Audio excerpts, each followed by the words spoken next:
ನಮಸ್ಕಾರಗಳು. ಶ್ರೀನಿವಾಸ ಇತಿ ಶ್ರೇಷ್ಠದಯಾ ಪಾತ್ರಂ ಗುಣಾನ್ವಿತಃ ಕೌಶಿಕೋऽನन्तರಂಗಾರ್ಯಶ್ಚಿರಂ ವಿಜೇತಾಂ ಭುವಿ ಯಸ್ತಾತ್ಮೀಯಫಲಂ ವರಪ್ರದಗುರೌ ವೈರಾಗ್ಯಭಾಗ್ಯೋರ್ಧೋ ವೇದಾಂತಾಮೃತಸಾರವಂತಮನಘಾತ್ ಶ್ರೀನಿವಾಸಾತ್ ಗುರೋಃ ಶ್ರೀಶೈಲಾನ್ವಯಕೌಸ್ತುಭಸ್ಸಿತನಿಯಂ ಶ್ರೇಯೋನಿಧೇ ಶ್ರೀನಿಧೇಃ ವಂದೇ ಸಾಧುಕಟಾಕ್ಷಕೇಳಿನಿಲಯಂ ಶ್ರೀಕೃಷ್ಣಸದ್ದೇಶಿಕಂ ಶ್ರೀವಾಸರಂಗಪರಕಾಲमुनित्रयाप्तलक्ष्मात्मरक्षणेति त्वैगागमान्तम् आचार्यभक्तिपरिपूतमनर्घशीलं गोपालदेशिकमुनिं कुर्माश्रयामः। नारायणाख्येतिराजपदाब्जभृङ्गः श्रीवासयोगिगुरुणार्पितभारमीशे भक्त्यादिपूर्णवरदारिकृपार्थचिह्नं श्रीनिवासमुनिवर्यमहं प्रपद्ये। श्रीनारायणयोगीन्द्रवरदारिकृपाश्रयं रङ्गेशपादविनतं श्रीनिवासमुनिं भजे। श्रीमान् वेङ्कटनाथार्य कवितार्किककेसरी वेदान्ताचार्यवर्यो मे सन्निधत्तां सदा हृदि यो नित्यमच्युतपदाम्बुजयुग्मरुक्मव्यामोहतस्तरितराणितनाय मेने अस्मद्गुरोर्भगवतोऽस्य देकसिन्धो रामानुजस्य चरणौ शरणं प्रपद्ये।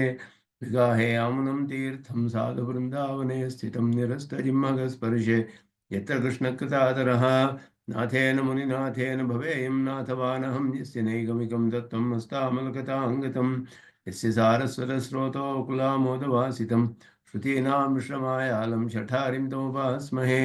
वन्दे वैकुण्ठसेनान्यं देवं सूत्रवती सखं यद्वेत्रशिखरस्पन्दे विश्वमेतद्व्यवस्थितं सह धर्मचरीं शौरेः सम्मन्त्रितजगद्धिताम् अनुग्रहमयीं वन्दे नित्यमज्ञातनिग्रहां कमप्याद्यं गुरुं वन्दे कमलाग्रहमेधिनं प्रवक्ता छन्दसां वक्ता पञ्चरात्रस्य स्वयं वसुदेवसुतं देवं कंसचाणूरमर्दनं देवकी परमानन्दं कृष्णं वन्दे जगद्गुरुं पार्थाय प्रतिबोधितां भगवता नारायणेन स्वयं व्यासेन ग्रथितां पुराणमुनिना मध्ये महाभारतम् अद्वैतामृतवर्षिणीं भगवतीम् अष्टादशाध्यायिनीम् अम्ब त्वामनुसन्दधामि भगवद्गीते भवद्वेषिणीं यत्पदाम्भोरुहध्यानविध्वस्ता शेषकल्मषः वस्तुतामुपयातोऽहं यामुनेयं नमामि तम् इति परिगृढोद्गीता नाम दर्शेदञ्जसा निगमपरिषन्नेदीयां संनिरामयमाशयं जननपदवीयातायातश्रमापहरां धियं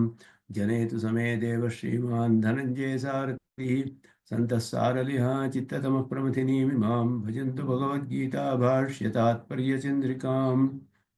श्रीमते रामानुजाय नमः। श्रीमते निगमान्तमहादेशिकाय नमः।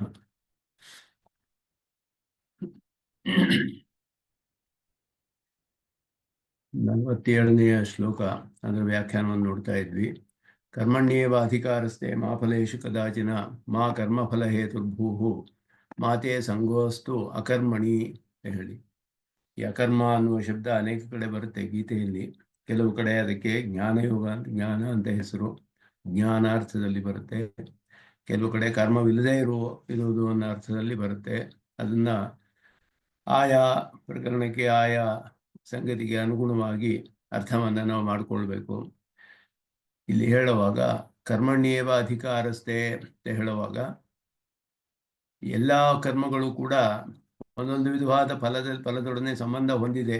ಸ್ವಾಮಿ ದೇಶಿಕನ್ ಹೇಳ್ತಾರೆ ಮುಂದೆ ಚಾತ್ಪರ್ಯ ಚಂದ್ರಿಕೆಯಲ್ಲಿ. ನಿತ್ಯ ಕರ್ಮಗಳು, ನೈಮಿತಿಕ ಕರ್ಮಗಳು, ಕಾಮ್ಯ ಕರ್ಮಗಳು ಎಲ್ಲದರಲ್ಲಿಯೂ ಏನೋ ಒಂದು ವಿಧವಾದ ಫಲ ಸಂಬಂಧ, ಇಲ್ಲ ನಮಗೆ ಒಂದು ದೋಷ ಪರಿಹಾರವೋ, ಇಲ್ಲ ಒಂದು ಪ್ರಾಯಶ್ಚಿತ್ತ ರೂಪವಾಗಿಯೋ, ಇಲ್ಲ ಹೊಸದಾದ ಫಲಪ್ರಾಪ್ತಿಯೋ, ಈ ರೀತಿ ಯಾವುದೋ ಒಂದು ಸಂಬಂಧ ಬಂದಿದೆ, ಇರುತ್ತೆ, ಕಂಡು ಬರುತ್ತೆ ಶ್ರುತಿಗಳಲ್ಲಿ. ಆದರೆ ಮುಮುಕ್ಷು ಆದವನು ಹೇಗೆ ಮಾಡಬೇಕು ಅಂತ ಹೇಳಿದ್ರೆ ಅದಕ್ಕೆ ಭಾಷಿಕಾರರು ಆರಂಭದಲ್ಲಿ ಹೇಳ್ತಾರೆ, ನಿತ್ಯೇ ನೈಮಿತ್ತಿಕೆ ಕಾಮ್ಯೇ ಚ ಕೇನಚಿತ್ ಫಲವಿಶೇಷೇಣ ಸಂಬಂಧಿತೆಯ ಶ್ರೂಯಮಾಣೆ ಕರ್ಮಣಿ. ನಿತ್ಯ ಕರ್ಮಗಳಲ್ಲಿಯೂ ಕೆಲವುಗಳಲ್ಲಿ ಹಾಗೆ ಕಂಡು ಬರುತ್ತೆ ಫಲವಿಶೇಷ, ನೈಮಿತ್ತಿಕದಲ್ಲಿಯೂ ಇದೆ, ಕಾಮ್ಯದಲ್ಲಿ ನೇರವಾಗಿ ಸ್ಪಷ್ಟವಾಗಿಯೇ ಇದೆ. ಇದು ಸ್ಪಷ್ಟವಾಗಿ ಶ್ರೂಯಮಾಣೆ ಶ್ರುತಿಯಲ್ಲಿ ಇಳಿದು ಬರುವಾಗ ನಿತ್ಯ ಸತ್ವಸ್ಥಸ್ಯ ಮುಮುಕ್ಷೋ ಕರ್ಮ ಮಾತ್ರೇ ಅಧಿಕಾರ. ನಿತ್ಯ ಸತ್ವಸ್ಥನಾದ ಅಂದರೆ ಸತ್ವವನ್ನೇ ಅಧಿಕ ಮಾಡಿಕೊಂಡು ಆತ್ಮಜ್ಞಾನಪೂರ್ವಕವಾಗಿ ಆತ್ಮಜ್ಞಾನದ ಅನ್ವೇಷಣೆಗಾಗಿ ತೊಡಗಿರುವಂತಹ ಮುಮುಕ್ಷುವಾದವನು, ಅವನಿಗೆ ಸತ್ವವು ಅಧಿಕವಾಗಿರುತ್ತೆ. ನಿತ್ಯ ನಿರ್ಯೋಗ ಕ್ಷೇಮ ಆತ್ಮವಾನ್ ಅಂತ ಹೇಳಿದ ಹಾಗೆ ಆ ರೀತಿ ಇರುವವನಿಗೆ ನಿತ್ಯ ಸತ್ವಸ್ಥ, ಸತ್ವವನ್ನೇ ಅಧಿಕ ಮಾಡಿಕೊಂಡಿರುವಂತಹ ಮುಮುಕ್ಷುವಿಗೆ ಕರ್ಮ ಮಾತ್ರದಲ್ಲಿ ಅಧಿಕಾರ, ಕರ್ಮವನ್ನು ಬಿಡೋ ಹಾಗಿಲ್ಲ, ಕರ್ಮವನ್ನು ಮಾಡಲೇಬೇಕು, ಅದರಲ್ಲಿ ಅಧಿಕಾರವಿದೆ. ಫಲದಲ್ಲಿ ಅಧಿಕಾರವಿಲ್ಲ ಅಂತ ಹೇಳ್ತಿದ್ದಾರೆ. ತತ್ ಸಂಬಂಧಿತೆಯ ಅವಗತೇಷು ಫಲೇಶು ನ ಕದಾಚಿದಪಿ ಅಧಿಕಾರ, ಫಲಗಳಲ್ಲಿ ಅಧಿಕಾರವಿಲ್ಲ. ಯಾಕೆ ಅಂದರೆ ಸಫಲಸ್ಯ ಬಂಧರೂಪತ್ವಾತ್, ಫಲದೊಡನೆ ಸೇರಿದ ಕರ್ಮವು ಬಂಧಿಸುತ್ತೆ. ಫಲರಹಿತಸ್ಯ ಕೇವಲಸ್ಯ ಮದಾರಾಧನ ರೂಪಸ್ಯ ಮೋಕ್ಷ ಹೇತುತ್ವಾಚ, ಫಲದ ಸಂಬಂಧವಿಲ್ಲದೆ ಭಗವಂತನ ಆರಾಧನೆ ಎನ್ನುವ ದೃಷ್ಟಿಯಿಂದಲೇ ಮಾಡುವಂತಹ ಫಲವು ಮೋಕ್ಷಕ್ಕೆ ಕಾರಣವಾಗುತ್ತೆ. ಮಾಚ ಕರ್ಮಫಲ ಹೇತು ಭೂಹು, ಕರ್ಮ ಮತ್ತು ಫಲ ಇವುಗಳಿಗೆ ನೀನು ಕಾರಣನಾಗಬೇಡ ಅಂತ ಹೇಳ್ತಾ ಇದ್ದಾರೆ.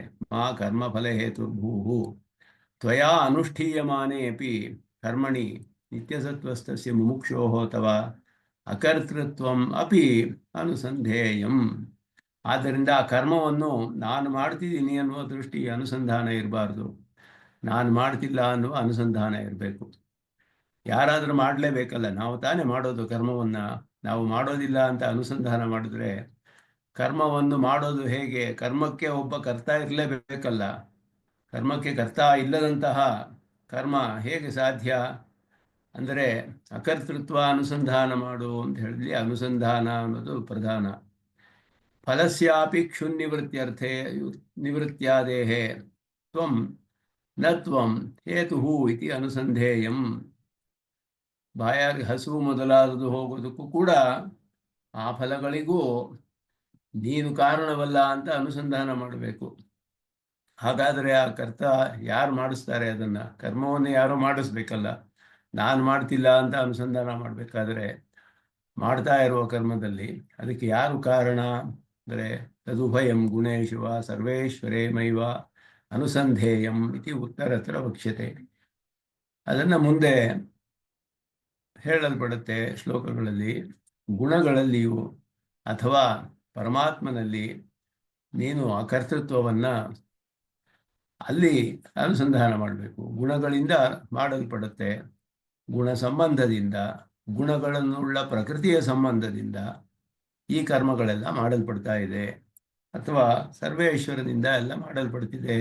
ಅಂತರ್ಯಾಮಿಯಾದ ಪರಮಾತ್ಮ ಅವನಲ್ಲಿ ಕರ್ತೃತ್ವವನ್ನು ಮುಂದೆ ಕಡೆಯಲ್ಲಿ ಬರುತ್ತೆ ಹೇಳುವಾಗ. ಎಲ್ಲ ಕರ್ಮಗಳಿಗೂ 5 ಕಾರಣಗಳು: ದೇಹ, ಇಂದ್ರಿಯ, ಪ್ರಾಣಗಳು, ಆತ್ಮ ಮತ್ತು ಪರಮಾತ್ಮ.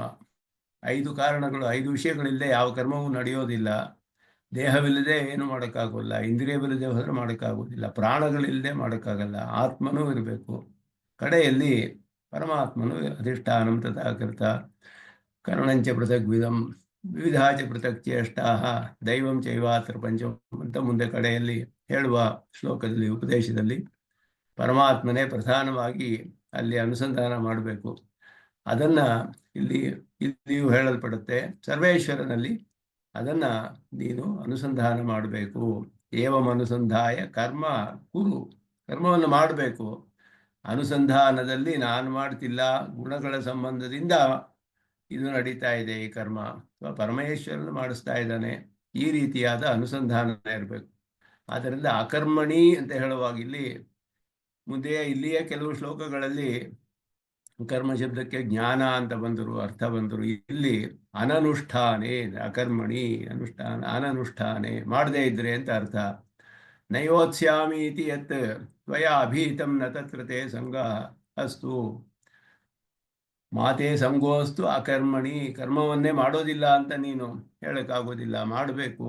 ನಾನು ಮಾಡ್ತಿಲ್ಲ ಅಂತ ಅನುಸಂಧಾನ ಮಾಡಬೇಕು. ಆದ್ದರಿಂದ ನಾನು ಯುದ್ಧವನ್ನು ಮಾಡೋದಿಲ್ಲ ಅಂತ ನಿನಗೆ ಬಹಳ ಹಿಂದಿನ ಜನ್ಮಗಳಲ್ಲಿ ಮಾಡಿದ ಪುಣ್ಯ ವಿಶೇಷದಿಂದ ಇಂತಹ ಒಂದು ಧರ್ಮಯುದ್ಧದಲ್ಲಿ ಭಾಗವಹಿಸೋದಕ್ಕೆ ಒಂದು ಅವಕಾಶ ದೊರಕಿದೆ ನಿನಗೆ. ಕ್ಷತ್ರಿಯನಾದವನಿಗೆ ಬಹಳ ಶ್ರೇಯಸ್ಸಾದದ್ದು ಇದು ಬಹಳ ಪುಣ್ಯ ವಿಶೇಷ ಇರುವವರಿಗೆ ಮಾತ್ರವೇ ಇಂತಹ ಅವಕಾಶಗಳು ಸಿಗುತ್ತೆ.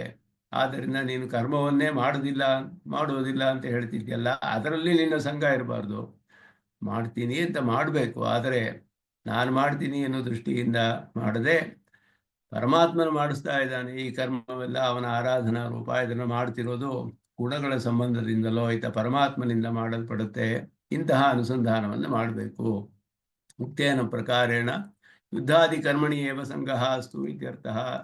ಇಂತಹ ಕರ್ಮಗಳಲ್ಲಿ ಅಂತ ಹೇಳಿದ್ರೆ ನಿನ್ನ ವರ್ಣಾಶ್ರಮ ಧರ್ಮಗಳು ಅದರಲ್ಲಿ ಅಂತ ಅರ್ಥ ಬರುತ್ತೆ.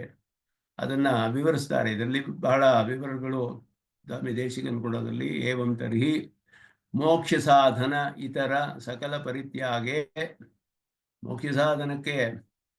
ಮೋಕ್ಷ ಸಾಧನವನ್ನು ಬಿಟ್ಟು ಮಿಕ್ಕ ಎಲ್ಲವನ್ನೂ ಪೂರ್ಣವಾಗಿ ತ್ಯಾಗ ಮಾಡಬೇಕೆ ಅಂತ ಇಲ್ಲಿ ಅರ್ಥ. ಇಲ್ಲಿ ಅತಃ ಸತ್ವಸ್ಥಸ್ಯ ಮುಮುಕ್ಷೋಹೋ ಏತಾವದೇವ ಉಪಾದೇಯಂ ಯಾರು ಹೇಳಿದ್ರೋ ಹಾಗೆ, ಹೇಗೆ ತಾವಾನ್ ಸರ್ವೇಷು ವೇದೇಶು ಬ್ರಾಹ್ಮಣಸ್ಯ ವಿಜಾನತಃ ಅಂತ ಹಿಂದೆ ಶ್ಲೋಕದಲ್ಲಿ ಹೇಳುವಾಗ ಯಾವಾನರ್ಥ ಉದಪಾನೆ ಸರ್ವತಃ ಸಂಪ್ಲುತೋದಕ್ಕೆ ಅಂತ ಹೇಳಿದಾಗೆ ತಾವಾನ್ ಸರ್ವೇಷು ವೇದೇಶು ಬ್ರಾಹ್ಮಣಸ್ಯ ವಿಜಾನತಃ ಅಷ್ಟೇ ನಿನಗೆ ಉಪಾದೇಯವಾದದ್ದು ಅಂತ ಹೇಳಿದ್ರೆ, ನಿತ್ಯ ನೈಮಿತ್ತಿಕದಲ್ಲಿಯೂ ಅದರಲ್ಲಿ ಬೇರೆ ಫಲಗಳು ಕಂಡು ಬರುತ್ತಲ್ಲ, ಅದನ್ನು ಹೇಗೆ ಮಾಡೋದು, ಅದನ್ನು ಬಿಟ್ಟುಬಿಡ್ಬೇಕೆ ಅನ್ನೋ ಪ್ರಶ್ನೆ ಬರುತ್ತೆ ಇಲ್ಲಿ.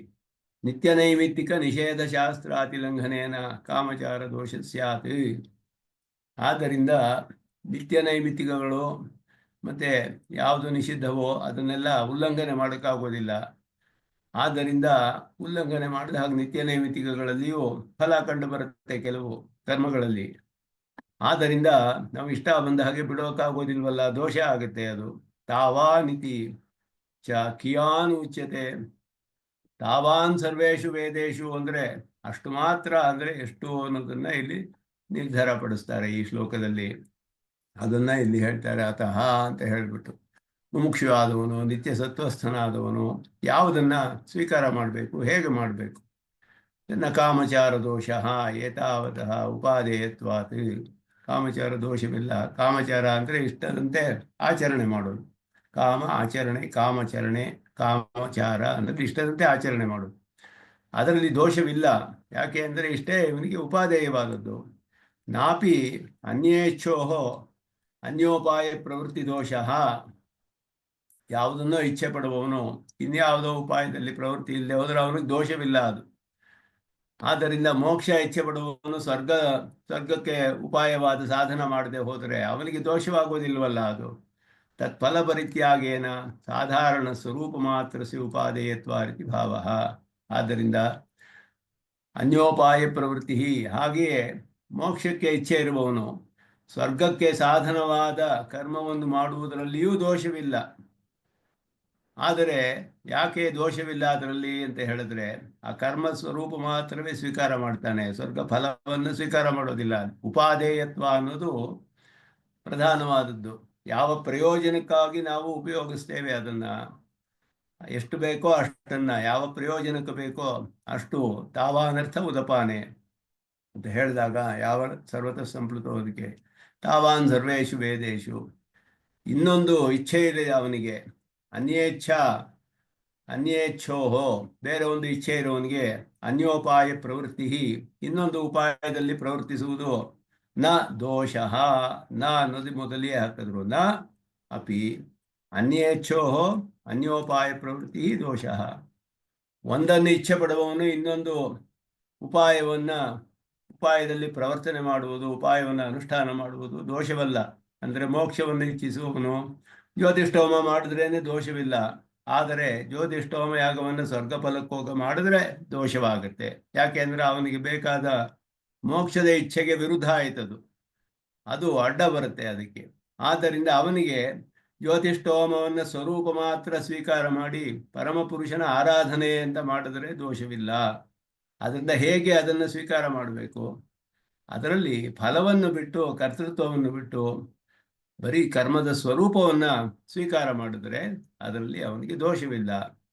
ತತ್ಫಲ ಪರಿತ್ಯಾಗೇನ, ಆಯಾ ಫಲಗಳನ್ನು ತ್ಯಾಗ ಮಾಡಿ ಸಾಧಾರಣ ಸ್ವರೂಪ ಮಾತ್ರಸ್ಯ ಉಪಾದೇಯತ್ವಾತ್. ಕರ್ಮದ ಸ್ವರೂಪ ಸ್ವೀಕಾರ, ಕರ್ಮ ಸ್ವರೂಪ ಅಂದರೆ ಕರ್ಮ ಅಷ್ಟೇನೆ. ಆ ಕರ್ಮಕ್ಕೆ ಫಲವಿದೆ, ಕರ್ತ ಇದ್ದಾನೆ, ಅದೆಲ್ಲ ಇದೆ. ಆದರೆ ಕರ್ಮ ಅನ್ನೋದು ಒಂದು ಇದೆ.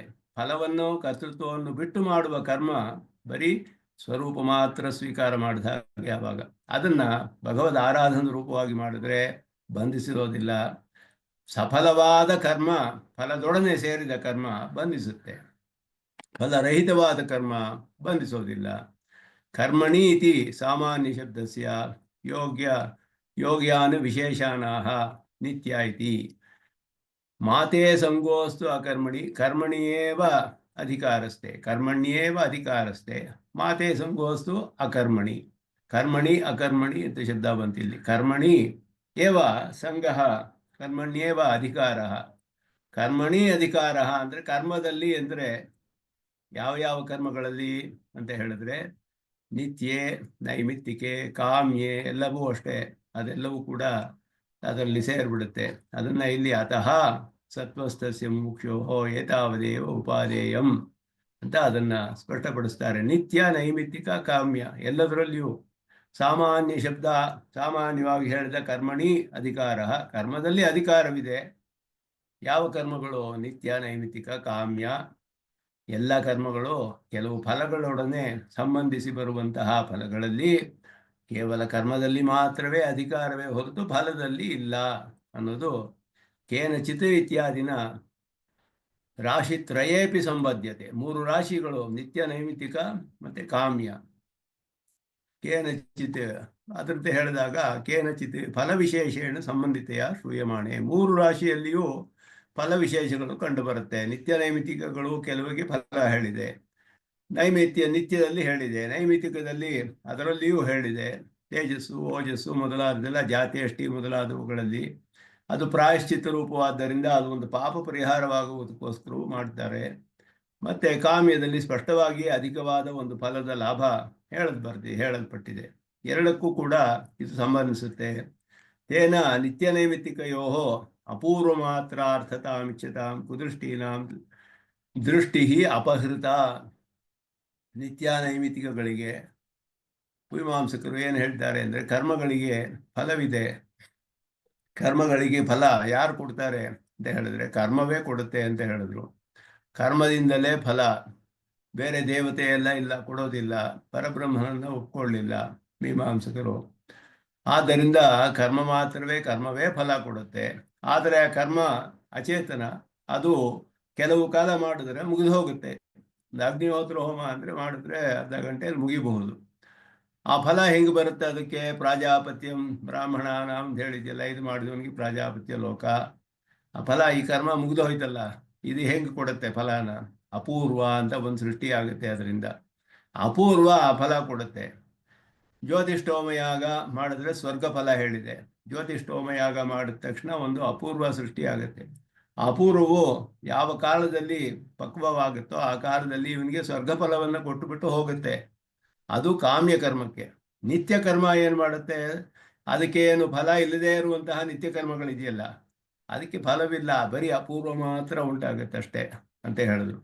ಅಪೂರ್ವ ಮಾತ್ರ ಅರ್ಥತಾಂ ಇಚ್ಛತಾಂ ಕೇವಲ ಅಪೂರ್ವ ಅಷ್ಟೇ ಅಂತ ಹೇಳ್ತಾರೆ ನಿತ್ಯ ನೈಮಿತ್ತಿಕ ಕರ್ಮಗಳಿಗೆ ಯಾಕೆಂದ್ರೆ ಕಾಮ್ಯಕ್ಕೂ ಅದಕ್ಕೂ ಬೇರೆ ಮಾಡಿಸ್ಬೇಕು ಆದ್ದರಿಂದ ಹಾಗೆ ಹೇಳಿದ್ರೆ ಅಪೂರ್ವದಿಂದ ಅದು ಮಾಡಿದ ಹಾಗಾಗುತ್ತೆ ಆವಾಗ ಅಂತ ಹೇಳಿದ್ರು ಕರ್ಮಾಂತರ ಅಧಿಕಾರ ಉಪಾತ್ತ ದುರಿತಕ್ಷಯ ಅಕರಣ ನಿಮಿತ್ತ ಪ್ರತ್ಯವಾಯ ಪರಿಹಾರ ಪ್ರಾಜಾಪತ್ಯಾದಿ ಲೋಕ ಪಶುಪುತ್ರಾದಿ ಯಥಾಸಂಭವಂ ನಿತ್ಯಾದೇಹ ಫಲಂ ನಿತ್ಯ ಕರ್ಮಗಳಿಗೆ ಫಲ ಎಷ್ಟು ಅಂತ ಹೇಳ್ತಾರೆ ಇಲ್ಲಿ ನಿತ್ಯ ನೈಮಿತ್ತಿಕಗಳಿಗೆ ಕಾಮ್ಯ ಕರ್ಮಗಳಿಗೆ ಕೆಲವು ನಿತ್ಯ ಕರ್ಮಗಳಿಗೆ ಕರ್ಮಾಂತರ ಅಧಿಕಾರ ಅಷ್ಟೇನೆ ಫಲ ಸಂಧ್ಯಾಹೀನ ಶುಚಿ ನಿತ್ಯಂ ಅನರ್ಹ ಸರ್ವಕರ್ಮಸು ಸಂಧ್ಯಾವನ್ನು ಮಾಡಿದ್ವಿ ಅಂದರೆ ಯಾವ ಕರ್ಮಕ್ಕೂ ಅರ್ಹತೆ ಇರೋದಿಲ್ಲ ಅದು ಮಾಡಿದ್ರೆ ಏನು ಫಲ ಬೇರೆ ಕರ್ಮ ಮಾಡೋಕ್ಕೆ ಅರ್ಹತೆ ಉಂಟಾಗುತ್ತೆ ಅಧಿಕಾರ ಉಂಟಾಗುತ್ತೆ ಆದ್ದರಿಂದ ಕರ್ಮಾಂತರ ಅಧಿಕಾರ ಅನ್ನೋದು ಒಂದು ವಿಧವಾದ ಫಲ ನಿತ್ಯ ಕರ್ಮಕ್ಕೆ ಉಪಾತ್ತ ದುರಿತ ಕ್ಷಯ ಅದು ನೈಮಿತ್ತಿಕ ಕರ್ಮದಲ್ಲಿ ಬರುತ್ತೆ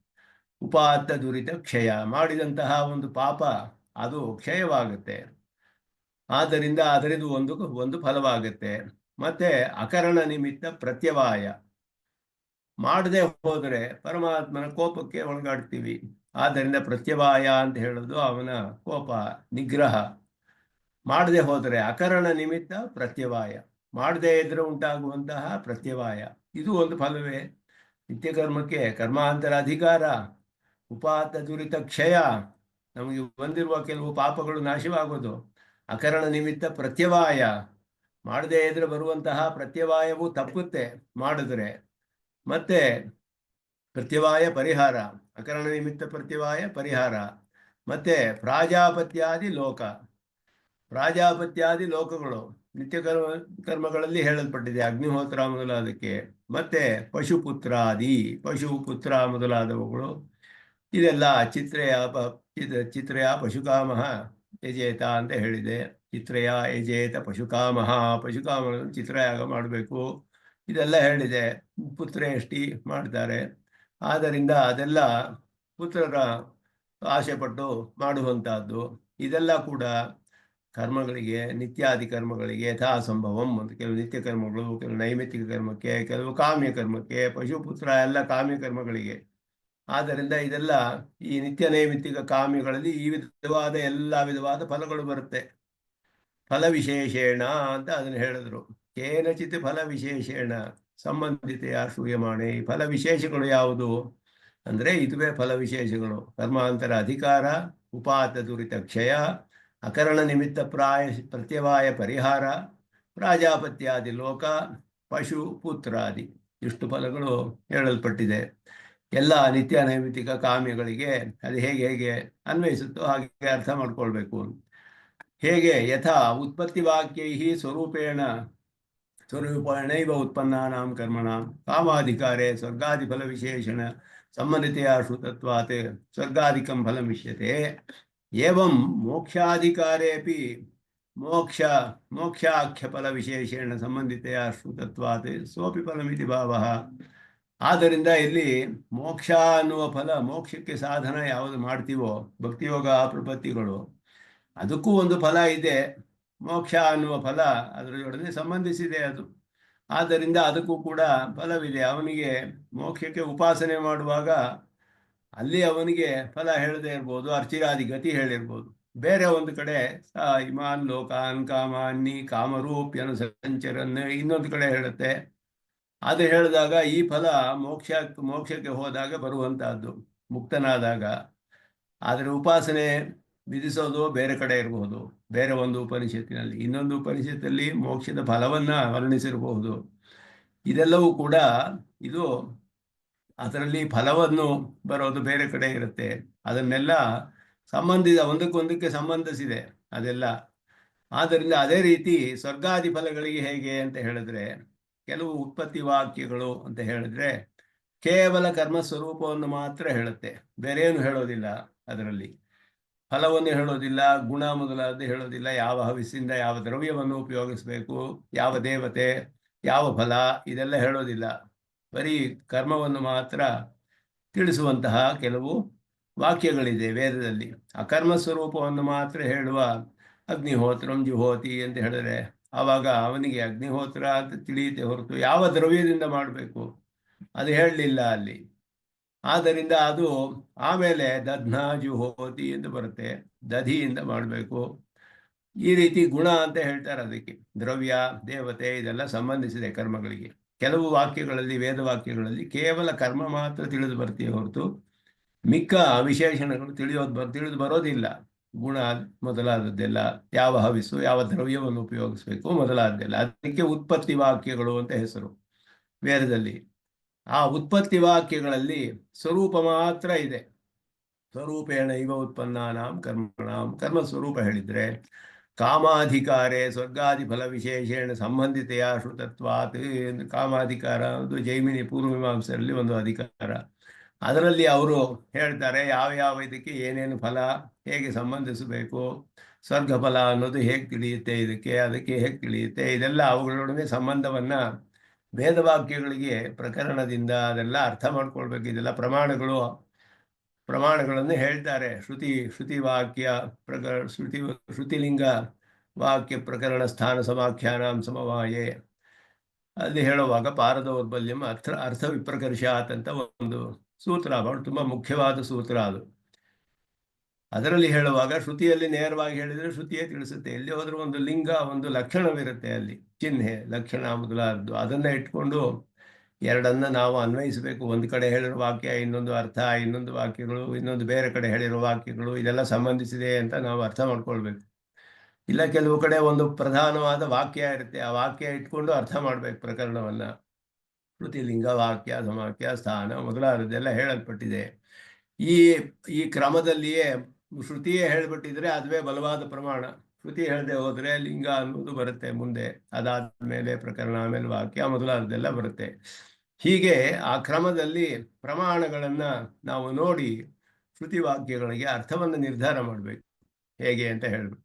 ಅದನ್ನೆಲ್ಲ ವಿಚಾರ ಮಾಡಿ ಈ ಕೇವಲ ಉತ್ಪತ್ತಿಯನ್ನು ಹೇಳುವ ವಾಕ್ಯಗಳಿಗೆ ಸ್ವರ್ಗಾದಿ ಫಲಗಳ ಸಂಬಂಧವನ್ನ ಕಾಮಾಧಿಕಾರ ಅನ್ನುವ ಅಧಿಕಾರದಲ್ಲಿ ಅದೆಲ್ಲ ಹೇಳ್ತಾರೆ, ಹೇಳಲ್ಪಟ್ಟಿದೆ. ಆದ್ದರಿಂದ ಅಲ್ಲಿ ಅದುವೇ ಫಲ ಅಂತ ತಿಳಿಯುತ್ತೆ. ಅಲ್ಲಿಗೆ ಹೇಗೆ ತಿಳಿಯುತ್ತೆ ಫಲ ಅಂದ್ರೆ ಉತ್ಪತ್ತಿ ವಾಕ್ಯಗಳಿಗೆ ಹೀಗೆ ಸ್ವರೂಪೇಣೈವ ಉತ್ಪನ್ನಾನಾಂ ಕರ್ಮಣಾಂ ಕಾಮಾಧಿಕಾರೇ ಸ್ವರ್ಗಾದಿ ಫಲ ವಿಶೇಷೇಣ ಸಂಬಂಧಿತೆಯ ಶ್ರುತತ್ವಾತ್. ಸ್ವರ್ಗ ಮೊದಲಾದ ಫಲಗಳೊಡನೆ ಸಂಬಂಧಿಸಿದೆ ಅಂತ ತಿಳಿದು ಬರೋದ್ರಿಂದ ಸ್ವರ್ಗಾಧಿಕಂ ಫಲಮಿಷ್ಯತೆ, ಸ್ವರ್ಗ ಮೊದಲಾದದ್ದು ಫಲ ಅನ್ನೋದು ತಿಳಿದು ಬರುತ್ತೆ ಅವನಿಗೆ ಅಂತ ಹೇಳಿದ್ರೆ. ಈಗ ರಾತ್ರಿ ಸತ್ರ ಅಂತ ಒಂದು ಇದೆಲ್ಲ ಉದಾಹರಣೆಗಳು ಹೇಳ್ತಾರೆ ಅವರು. ರಾತ್ರಿ ರೂಪೇಯಾತ್ ಅಂತ ಒಂದು ವಾಕ್ಯ, ರಾತ್ರಿ ಸತ್ರವನ್ನು ಮಾಡಬೇಕು, ಅದೊಂದು ಸತ್ರದ ಹೆಸರು ರಾತ್ರಿ ಸತ್ರ ಅಂತ ಹೇಳ್ಬಿಟ್ಟು ರಾತ್ರಿ ಉಪಯಾತ್ ರಾತ್ರಿ ಸತ್ರವನ್ನು ಮಾಡಬೇಕು. ಹಾಗಾದರೆ ಅದಕ್ಕೇನು ಫಲ ಅಂತ ಅಲ್ಲಿ ಹೇಳಲಿಲ್ಲ, ಬೇರೊಂದು ಕಡೆ ಅರ್ಥವಾದ ವಾಕ್ಯ ಹೇಳುತ್ತೆ, ಪ್ರತಿಷ್ಠತಿ ವೈ ಯಹ ರಾತ್ರಿ ಮುಪೇಯಾತ್ ಅಂತ ಅವನಿಗೆ ಪ್ರತಿಷ್ಠೆ ಉಂಟಾಗುತ್ತೆ ಅಂತ ಫಲ ಹೇಳಿದೆ ಬೇರೊಂದು ಕಡೆ. ಇದೆರಡಕ್ಕೂ ಸಂಬಂಧ ಮಾಡಬೇಕು. ಇದು ಫಲವನ್ನು ಹೇಳುವ ವಾಕ್ಯ, ಅರ್ಥವಾದ ವಾಕ್ಯ, ಇದು ವಿಧಿಗೆ ಶೇಷವಾಗಿದೆ, ರಾತ್ರಿ ರೂಪೇಯಾತ್ಗೆ ಶೇಷವಾಗಿ ಬರುತ್ತೆ, ಇದಕ್ಕೆ ಅದು ಫಲ, ಹೀಗೆಲ್ಲ ನಿಶ್ಚಯ ಮಾಡ್ತಾರೆ. ಇದು ಬಹಳ ಕಷ್ಟವಾದ ವಿಷಯ. ವೇದಾರ್ಥಗಳನ್ನ, ಅದರಲ್ಲಿಯೂ ಕರ್ಮಗಳ ವಿಷಯದಲ್ಲಿ ಅರ್ಥವನ್ನು ನಿಶ್ಚಯ ಮಾಡೋದು ಬಹಳ ಕಷ್ಟ. ಜೈಮಿನಿ ಬಹಳ ಕಷ್ಟ, ಅನೇಕ ಸೂತ್ರಗಳಲ್ಲಿ 12 ಅಧ್ಯಾಯಗಳಲ್ಲಿ ಅದೆಲ್ಲ ನಿಶ್ಚಯ ಮಾಡಿದ್ದಾರೆ. ಹಾಗೆ ಸ್ವರೂಪ ವಾಕ್ಯಗಳಿಗೆ ಅಕಾಮಾಧಿಕಾರದಲ್ಲಿ ಸ್ವರ್ಗಾದಿ ಫಲ ವಿಶೇಷಗಳೊಡನೆ ಸಂಬಂಧನೂ ಹೇಗೆ ತಿಳಿದು ಬರುತ್ತೋ, ಸ್ವರ್ಗಾದಿ ಫಲಗಳೇ ಫಲ ಅಂತ ಹೇಗೆ ತಿಳಿದು ಬರುತ್ತೋ, ಅದೇ ರೀತಿಯಲ್ಲಿ ಮೋಕ್ಷಾಧಿಕಾರೇಪಿ ಮೋಕ್ಷಾಧಿಕಾರದಲ್ಲಿ ಮೋಕ್ಷಾಖ್ಯ ಫಲ ವಿಶೇಷಣ ಸಂಬಂಧಿತೆಯ ಶ್ರುತತ್ವಾತ್. ಇವನಿಗೆ ಮೋಕ್ಷ ಅನ್ನುವ ಫಲ ಇದೆ, ಅದರಲ್ಲಿ ಮೋಕ್ಷಾಧಿಕಾರದಲ್ಲಿ ಹೇಳಿರೋದು ಇವನಿಗೆ ಮೋಕ್ಷ ಫಲ ಇದಕ್ಕೆ ಅಂತ ಹೇಳಲ್ಪಟ್ಟಿರೋದ್ರಿಂದ ಅದು ಕೂಡ ಫಲ ಅನ್ನೋ ತಿಳಿದು ಬರುತ್ತೆ. ಆವಾಗ ತೇ ಇತಿ ಶಬ್ದಸ್ಯ ಪ್ರಕೃತ ಅನ್ವಿತ ತಾತ್ಪರ್ಯಮಾಹ ನಿತ್ಯ ಸತ್ವಸ್ಥಸ್ಯ ಮುಮುಕ್ಷೋಹೋ ಅಂತ ಹೇಳಿ, ಮುಮುಕ್ಷುವಾದವನು ನೀನು, ನಿತ್ಯ ಸತ್ವಸ್ಥನಾದವನು, ಮೋಕ್ಷದ ಸಾಧನಾದಿ ಫಲ ವ್ಯವಚ್ಛೇದಾಯ ತತ್ ಸಂಬಂಧಿತೆಯ ಅವಗತೇಶು ಅಪಿ. ಮೋಕ್ಷಕ್ಕೂ ಅದಕ್ಕೆ ಸಾಧನವೇ ಮೊದಲಾದ ಮೋಕ್ಷ ತತ್ ಸಾಧನಾದಿ ಫಲ ವ್ಯವಚ್ಛೇದನಾಯ, ಸಾಧನ ಫಲ ಮೊದಲಾದದೆಲ್ಲ ಬೇರೆ ಮಾಡಿಸೋಕ್ಕೆ ಹೇಳ್ತಾರೆ. ಸ್ವರ್ಗ ಪಶ್ವಾದಿಷು ಇತಿ ಶೇಷಃ ಅಂದರೆ ಅದನ್ನು ಬಿಟ್ಟು ಮಿಕ್ಕದ್ದು ಅಂತ ಅರ್ಥ. ಅವನಿಗೆ ಹೇಳಿರುವಾಗ ಮುಮುಕ್ಷೋಹೋ ಕರ್ಮ ಮಾತ್ರ ಅಧಿಕಾರ ಅಂತ ಹೇಳಿದಾಗ ತತ್ ಸಂಬಂಧಿತೆಯ ಅವಗತೇಶು ಫಲೇಶು ಕದಾಚಿದಪಿ ನ ಅಧಿಕಾರ ನ ಕದಾಚಿದಪಿ ಅಧಿಕಾರ. ಅದನ್ನ ಇಲ್ಲಿ ಹೇಳ್ತಾ ಇದ್ದಾರೆ. ಅವನಿಗೆ ಮೋಕ್ಷದಲ್ಲಿ ಮಾತ್ರವೇ ಮುಮುಕ್ಷುವಾದವನಿಗೆ ಅದರಲ್ಲಿ ಮಾತ್ರವೇ ಅವನಿಗೆ ಅಧಿಕಾರ ಇರೋದು ಅಂತ ಹೇಳೋದು. ಆ ಮೋಕ್ಷಕ್ಕೆ ಸಂಬಂಧಿಸಿದ ಅನ್ನು ಬಿಟ್ಟು ಮಿಕ್ಕಿದ್ದನ್ನ ಬೇರೆ ಅಂದರೆ ಸ್ವರ್ಗ ಪಶು ಮೊದಲಾದವುಗಳು ಅಂತ ಅರ್ಥ.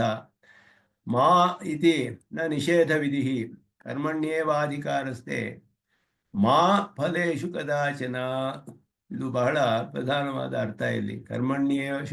ಕರ್ಮಣ್ಯೇವ ಅಧಿಕಾರಸ್ತೆ ಮಾ ಫಲೇಶು ಅಂದರೆ ಸ್ವರ್ಗ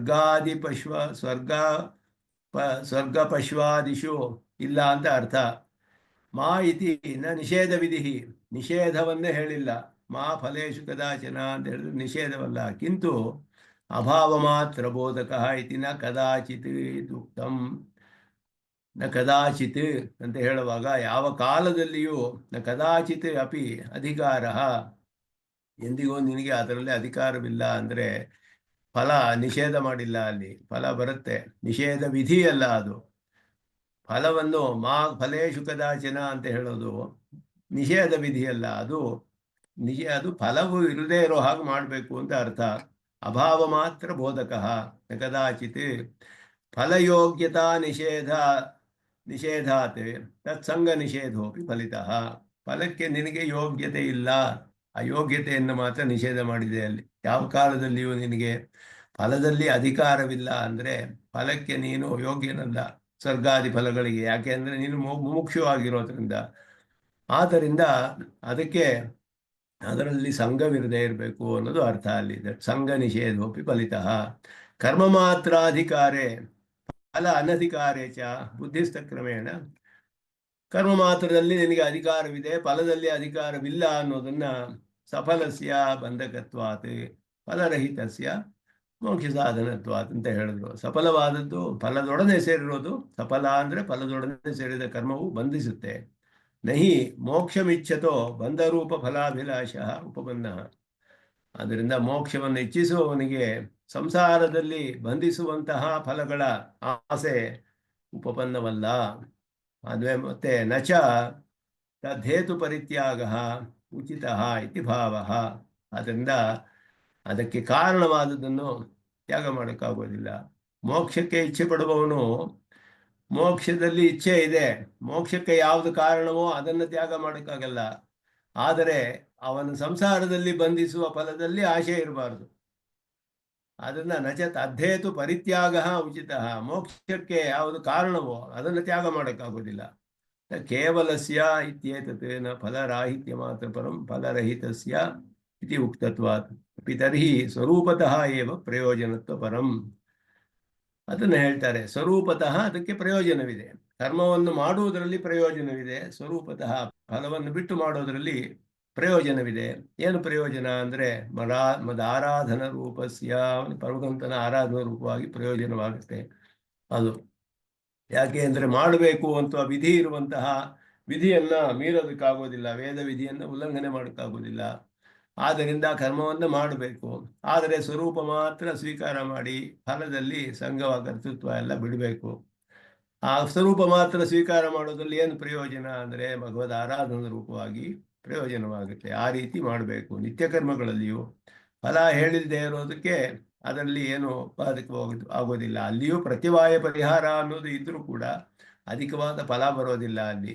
ಆದರೆ ಕೆಲವುದರಲ್ಲಿ ಅಧಿಕವಾದ ಫಲವೂ ಹೇಳಲ್ಪಟ್ಟಿದೆ.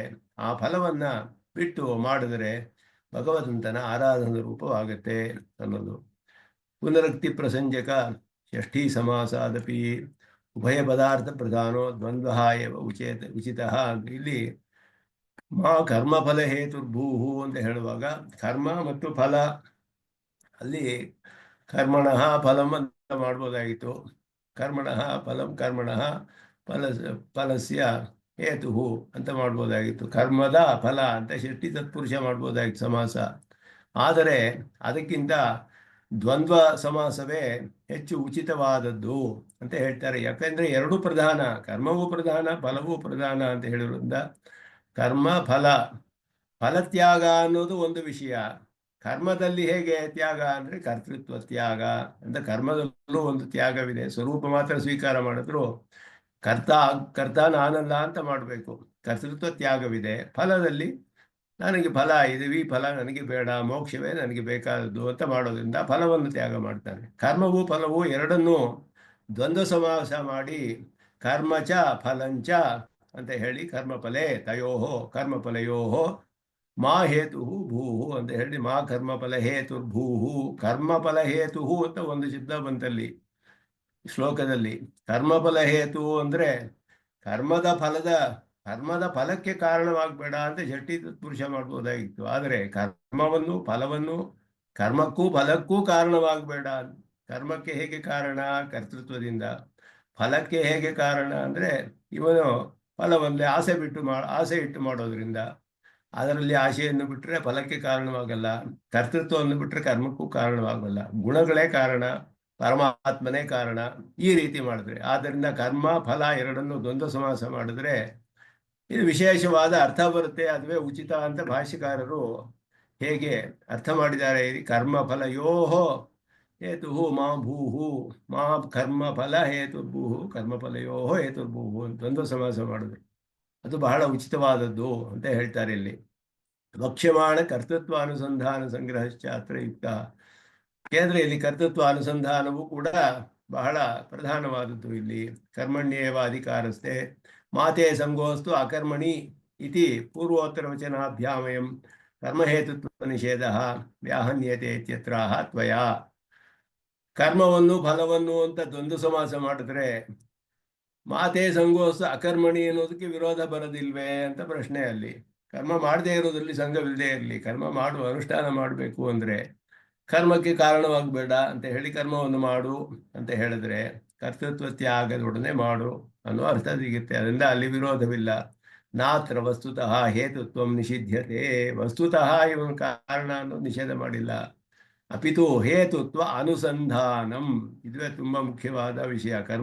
ಕರ್ಮದ ಅನುಷ್ಠಾನದಲ್ಲಿ ಕರ್ಮಕ್ಕೆ ಕಾರಣ ಅನ್ನೋದು ನಿಷೇಧಿಸಿಲ್ಲ, ಕಾರಣ ಅಂತ ಅನುಸಂಧಾನ ಮಾಡೋದು ನಿಷೇಧ. ಅಲ್ಲಿ ನಾನೇ ಮಾಡ್ತಿದ್ದೀನಿ ಅನ್ನುವ ಬುದ್ಧಿಯೇ ನಿಷೇಧಿಸಿದೆಯೇ ಹೊರತು ಮಾಡದೇ ಇರಕ್ಕಾಗಲ್ಲ, ನಾವೇ ಮಾಡಬೇಕು. ಮಾಡ್ತಿಲ್ಲ ಅಂತ ಅನುಸಂಧಾನ ಮಾಡಬೇಕು. ಅನುಸಂಧಾನ ಮಾತ್ರವೇ ಅಲ್ಲಿ ನಿಷೇಧ. ಅನುಸಂಧಾನ ಹೇತುತ್ವ ಅನುಸಂಧಾನಂ ಹೇಳಿದ್ರು ಅಲ್ಲಿ. ನಾತ್ರ ವಸ್ತುತಃ ಹೇತುತ್ವಂ ನಿಷಿಧ್ಯತೆ ಅಪಿತು ಹೇತುತ್ವ ಅನುಸಂಧಾನಂ. ಇವನೇ ಕಾರಣ, ಆದರೆ ಇವನ್ ಕಾರಣ ಅಂತ ತಿಳಿಬಾರದು. ಅದುವೇ ಬಹಳ ಕಷ್ಟವಾದ ವಿಷಯ ಕರ್ಮದಲ್ಲಿ. ನನು ಫಲಹೇತುತ್ವ ನಿಷೇಧ ಪುನರುಕ್ತ ಮಾ ಫಲೇಶು ಕದಾಚನ ಇತ್ಯುಕ್ತತ್ವಾತ್. ಮೊದಲಿಯೇ ಮಾ ಫಲೇಶು ಕದಾಚನ ಹೇಳಿ ಮಾ ಕರ್ಮಫಲ ಹೇತುರ್ಭೂ ಎರಡನೇ ಸತಿ ಯಾಕೆ ಹೇಳಬೇಕು ಫಲವನ್ನ ಅಂತ ಹೇಳಿದ್ರೆ, ಯದಿತು ಭೋಜನಾದಿ ಸಾಧ್ಯ ಕ್ಷುನ್ನಿವೃತ್ಯಾದಿ ಫಲ ನಿಷೇಧ ತದಾ ತದುಪಾಯ ರಾಗಸ್ಯಾಪಿ ನಿವೃತ್ತೇಃ ಶರೀರಧಾರಣಾದೇಃ ಅಪಿ ಅಭಾವ ಪ್ರಸಂಗೇನ ಉಪಾಯಾನುಷ್ಠಾನಸ್ಯೈವ ಲೋಪಃ ಸ್ಯಾತ್ ಇತ್ಯಾದ ಫಲಸ್ಯಾಪಿ. ಯಾಕೆ ಅಂದರೆ ಭೋಜನ ಮೊದಲಾದವುಗಳಲ್ಲಿ ಭೋಜನದಿಂದ ಏನು ಸಾಧ್ಯವಾಗುತ್ತೆ ಅಂದರೆ ಕ್ಷುನ್ನಿವೃತ್ತಿ, ಹಸಿವು ಹೋಗುತ್ತೆ ಮೊದಲಾದದ್ದು ಫಲ. ಅದನ್ನು ನಿಷೇಧ ಮಾಡಿಬಿಟ್ರೆ ತದುಪಾಯ ರಾಗಸ್ಯಾಪಿ ನಿವೃತ್ತೇಃ, ಹಸಿವು ಹೋಗೋದಕ್ಕೆ ನಾನು ಕಾರಣ ಅಲ್ಲ ಅಂತ ಅಂದ್ಕೊಂಡ್ರೆ ಊಟ ಯಾಕೆ ಮಾಡಬೇಕು? ಉಪಾಯದಲ್ಲಿಯೂ ಆಸೆ ಹೋಗ್ಬಿಡುತ್ತಲ್ಲ, ಊಟ ಮಾಡದೇ ಇರಬೇಕು, ಊಟದಲ್ಲಿ ಆಸೆ ಹೊಟ್ಟೋಗ್ಬೇಕಾವಾಗ ಶರೀರ ಧಾರಣ ಹೇಗಾಗುತ್ತೆ ಅವನಿಗೆ? ಶರೀರ ಧಾರಣ ದೇಹೇ ಅಪಿ ಅಭಾವ ಪ್ರಸಂಗೇನ ಉಪಾಯ ಅನುಷ್ಠಾನಸ್ಯೈವ ಲೋಪಸ್ಯಾತ್. ಉಪಾಯದ ಅನುಷ್ಠಾನವೇ ಆಗೋದಿಲ್ವಲ್ಲ ಅಂತ ಹೇಳಿದ್ರೆ, ಅದಕ್ಕೆ ಇಲ್ಲಿ ಭಾಷಿಕಾರರು ಇಲ್ಲಿ ಹೇಳ್ತಾ ಇರೋದು ಫಲಸ್ಯಾಪಿ ಅನುಷ್ಠೀಯಮಾನೇ ಕರ್ಮಣಿ ಮುಮುಕ್ಷೋ ಫಲಸ್ಯಾಪಿ ಕ್ಷುನ್ನಿವೃತ್ಯಾದೇಃ ತ್ವಂ ನ ಹೇತು ಇತಿ ಅನುಸಂಧೇಯಂ. ಇಲ್ಲಿ ಅನುಸಂಧಾನವೇ ಎಲ್ಲದರಲ್ಲಿ ಪ್ರಧಾನ. ಕ್ಷುನ್ನಿವೃತ್ಯಾದೇಃ ಇತ್ಯನೇನ ಪೌನರುಕ್ತ್ಯಂ ಪರಿಹೃತಂ. ಹಸಿವು ಮೊದಲಾದವುಗಳು ಸಾಮಾನ್ಯವಾದ ವಿಷಯಗಳು, ಅದನ್ನು ಕೂಡ ಅದರಲ್ಲಿಯೂ ನತ್ವಂ ಹೇತು ಇತಿ ಅನುಸಂಧೇಯಂ ಇತಿ ನಾತ್ರ ಕ್ಷುನ್ನಿವೃತ್ಯಾದಿ ಸ್ವರೂಪಂ ನಿಷಿಧ್ಯತೆ ಅಪಿತು ಆತ್ಮನಃ ತದ್ದೇತುತ್ವ ಅನುಸಂಧಾನಂ. ಆದ್ದರಿಂದ ಹಸುವು ಹೋಗುತ್ತೆ ಅನ್ನೋದು ನಿಷೇಧಿಸಿಲ್ಲ. ಊಟ ಮಾಡ್ತಾನೆ, ಹಸುವು ಹೋಗಬೇಕು, ಶರೀರ ಧಾರಣೆ ಮಾಡಬೇಕು. ಯಜ್ಞಶಿಷ್ಟವಾದ ಭೋಜನ ಮಾಡಿ ಶಾಸ್ತ್ರೀಯವಾದ ಭೋಜನದಿಂದ ಹಸಿವು ಇಲ್ಲದೆ ಇರೋ ಹಾಗೆ ಮಾಡಿ ಅವನ ದೇಹದ ಆರೋಗ್ಯವನ್ನು ಕಾಪಾಡಿಕೊಂಡು ಶರೀರ ಧಾರಣೆ ಮಾಡಿದ್ರೇನೆ ಉಪಾಸನೆ ಮಾಡೋದಕ್ಕೆ ಸಾಧ್ಯವಾಗುತ್ತೆ, ಇವನಿಗೆ ಧ್ಯಾನವೆಲ್ಲ ಮಾಡೋದಕ್ಕೆ. ಆದ್ದರಿಂದ ಅದನ್ನೇ ಬಿಟ್ಟು ಬಿಡೋಕ್ಕಾಗೋದಿಲ್ಲ. ಆದರೆ ಅದಕ್ಕೆ ನಾನೇ ಕಾರಣ, ನಾನೇ ಮಾಡ್ತಿದ್ದೀನಿ ಎನ್ನುವ ಅನುಸಂಧಾನವನ್ನ ಬಿಡಬೇಕು ಅಷ್ಟೇ ಅಂತ ಇಲ್ಲಿ ಹೇಳ್ತಾ ಇರೋದು. ನಾನು ಕಥಂ ಕರ್ಮಫಲಯೋ ಸ್ವಯಂ ಹೇತು ಸನ್ ನ ಹೇತು ಇತಿ ಅನುಸಂಧೀಯತೆ. ಅದು ಹೇಗೆ ಹಿಂದೆ ಅನುಸಂಧಾನ ಮಾಡೋಕ್ಕೆ ಸಾಧ್ಯ? ಏವಂಚ ಚಾರ್ವಾಕಾದಿವತ್ ಅನಯೋ ನಿರ್ಹೇತುಕತ್ವ ಅನುಸಂಧೇಯಂ ಸ್ಯಾತ್. ಚಾರ್ವಾಕರು ಮೊದಲು ಹೇಳುವಾಗೆ ಅದಕ್ಕೆ ಕಾರಣವೇ ಇಲ್ಲದೆ ಎಲ್ಲ ಸ್ವಭಾವವೇ ಹಾಗೆ ಅಂತ, ಸ್ವಭಾವವಾದ ಅಂತ ಅವರದು ವಾದ. ಚಾರ್ವಾಕರು ಮೆಟೀರಿಯಲಿಸ್ಟ್ ಅಂತ ಹೇಳೋದು. ಅವರು 4 ಭೂತಗಳು ಸೇರಿ ಪಂಚಭೂತಗಳಲ್ಲಿ 4 ಭೂತಗಳು, ಆಕಾಶ ಇಲ್ಲ, ಮಿಕ್ಕಿದ್ದ ವಾಯು, ತೇಜಸ್ಸು, ಅಪ್ಪು, ಪೃಥ್ವಿ, 4 ಭೂತಗಳು ಸೇರಿದಾಗ ಒಂದು ಶಕ್ತಿ ಉಂಟಾಗುತ್ತೆ, ಅದುವೇ ಆತ್ಮ ಅಂತ ಹೇಳ್ತಾರೆ. ಅದುವೇ ದೇಹ, ಒಂದು ಚೈತನ್ಯವಿದೆ ದೇಹದಲ್ಲಿ. ಈ 4 ಭೂತಗಳಿಂದ ಉಂಟಾಗಿರೋದು ಚೈತನ್ಯ, ದೇಹವೇ ಆತ್ಮ. ಅದರಿಂದ ಬೇರೆಯಾದ ಆತ್ಮ ಅನ್ನೋದಿಲ್ಲ. ದೇಹ ಏವೇ ಭವೇದ ಆತ್ಮ ತನ್ನಾಶ ಮೋಕ್ಷ ಇರಿತಃ ಅಂದ್ರೆ, ಅದು ನಾಶವಾದರೆ ಅದುವೇ ಮೋಕ್ಷ. ಇಲ್ಲಿಯೇ ಎಲ್ಲ ಸುಖಗಳನ್ನು ಅನುಭವಿಸದೆ ಸ್ವರ್ಗಾದಿ ಫಲಗಳು, ಅದುವೇ ಸ್ವರ್ಗ ಅಂತ ಹೇಳಲ್ಪಟ್ಟಿರೋದು. ಆದ್ದರಿಂದ ತಸ್ಮಾತ್ ಸರ್ವ ಪ್ರಯತ್ನೇನ ಋಣಂ ಕೃತ್ವ ಘೃತಂ ಪಿಬ ಅಂತ ಎಲ್ಲವನ್ನು ಹೀಗೆ ಮಾಡುವಂತ ಹೇಳಿದ್ರು ಅವರು. ಈ ರೀತಿ ಅನುಸಂಧಾನ ಮಾಡುವಾಗ ಅವರಿಗೆ ಯಾವುದು ಅಹೇತುಕತ್ವ, ಯಾವುದಕ್ಕೂ ಏನು ಕಾರಣ ಇಲ್ಲ, ನಿರ್ಹೇತುಕ, ಎಲ್ಲ ಸ್ವಭಾವ ಅಷ್ಟೇ. ಅಗ್ನಿ ಯಾಕೆ ಸುಡುತ್ತೆ? ಸ್ವಭಾವವೇ ಹಾಗೆ.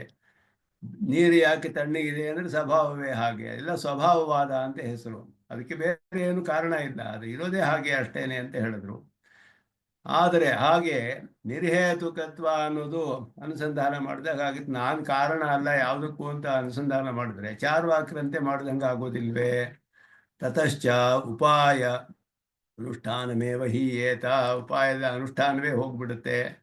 ಆದ್ದರಿಂದ ಅಹೇತುಕತೆಯ ಬುದ್ಧಿಮಾನೆ ಪ್ರಯಾಸ ಪ್ರಯಾಸ ಪ್ರಯಾಸ ಅಯೋಗಾತ್, ಯಾವ ಕಾರಣವೂ ಇಲ್ಲ ಅಂತ ಮಾಡಿಬಿಟ್ರೆ ಯಾಕೆ ಅದನ್ನ ಮಾಡಬೇಕಾಗುತ್ತೆ? ಅವಾಗ ಕಷ್ಟಪಟ್ಟು ಮಾಡಬೇಕಾದ ಉಪಾಯ ಅನುಷ್ಠಾನ ಯಾಕೆ ಮಾಡಬೇಕು?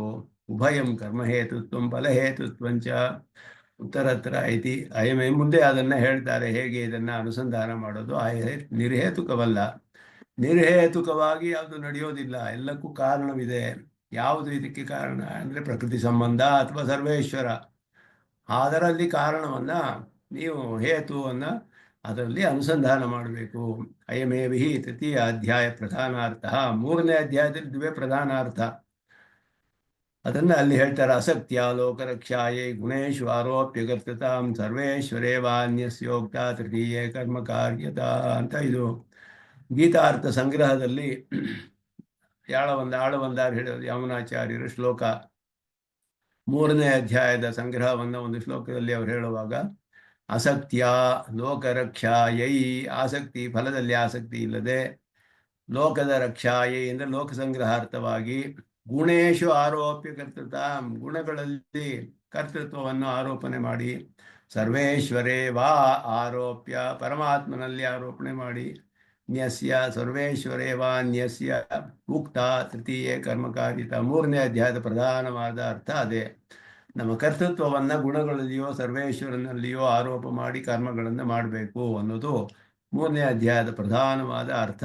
ಅದನ್ನು ಹೇಳ್ತಾರೆ. ಅಯಮೇವ ಹಿ ತೃತೀಯ ಅಧ್ಯಾಯ ಪ್ರಧಾನಾರ್ಥ ತಥಾ ಹಿ ಸಂಗ್ರಹ. ಸಂಗ್ರಹ ಅಂದರೆ ಗೀತಾರ್ಥ ಸಂಗ್ರಹ ಅಂತ ಅರ್ಥ, ಆಳವಂದಾರ್ದು. ಏವಂ ಅಹೇತುಕತ್ವ ಚೋದ್ಯಂ ತತ್ ತಾವತ್ ಬರೆಯಿತು. ಇದು ಅಹೇತುಕಲ್ಲ, ಅಲ್ಲ, ಇದು ನಿರ್ಹೇತುಕವಾದ ಯಾವುದು ನಡೆಯೋದಿಲ್ಲ, ಎಲ್ಲ ಕಾರಣವಿದ್ದೇ ನಡೆಯೋದು. ಕಾರ್ಯವಿದ್ದರೆ ಕಾರಣ ಇರಲೇಬೇಕು, ಕಾರಣವಿಲ್ಲದೆ ನಡೆಯೋದಿಲ್ಲ ಕಾರ್ಯಗಳು ಅಂತ ಹೇಳಿ ಅದನ್ನ ಚಾರ್ವಾಕರ ವಾದವಲ್ಲ ಅನ್ನೋದು ತಳ್ಳಿ ಹಾಕಿದ್ರು. ತಥಾಪಿ ಆತ್ಮಹೇತುಕತ್ವ ಅನುಸಂಧಾನ ನಿಷೇಧೇನ ಅನನುಷ್ಠಾನ ಪ್ರಸಂಗ ತದವಸ್ಥಃ ಇತಿ ಚೇತಮೈವಂ. ಹಾಗಾದರೂ ಕೂಡ ನಾನು ಕಾರಣವಲ್ಲ ಅನ್ನೋದನ್ನ ಅನುಸಂಧಾನ ಮಾಡೋದನ್ನ ನಿಷೇಧ ಮಾಡಿದ್ರೆ, ನಾನು ಕಾರಣ ಅನ್ನೋದನ್ನ ನಿಷೇಧ ಮಾಡಿದ್ರೆ ಅನನುಷ್ಠಾನ ಮಾಡಿದ ಹಾಗೆ ಆಗುತ್ತಲ್ಲ, ನಾನು ಮಾಡದೇ ಇರೋ ಹಾಗಾಗುತ್ತಲ್ಲ ಅವಾಗ. ಅಂದರೆ ನಹಿ ಅತ್ರ ಅನುಷ್ಠಾನಸ್ಯ ಅನನುಷ್ಠಾನತೆಯ ಭ್ರಾಂತಿ ಉಚ್ಯತೆ. ಅನುಷ್ಠಾನ ಮಾಡೋದನ್ನ ಅನನುಷ್ಠಾನ ಅಂತ ಭ್ರಾಂತಿ ಹೇಳ್ತಾ ಇಲ್ಲ. ನಾಪಿ ಅನುಷ್ಠಾತೃತ್ವಸ್ಯ ಸತಃ ಅಪಿ ಅಪ್ರತಿಪತ್ತಿ ವಿಧೀಯತೆ. ತಿಳಿದೇ ಇರೋದು ಕೂಡ ಹೇಳಲ್ಪಟ್ಟಿಲ್ಲ, ವಿಧಿಸಿಲ್ಲ.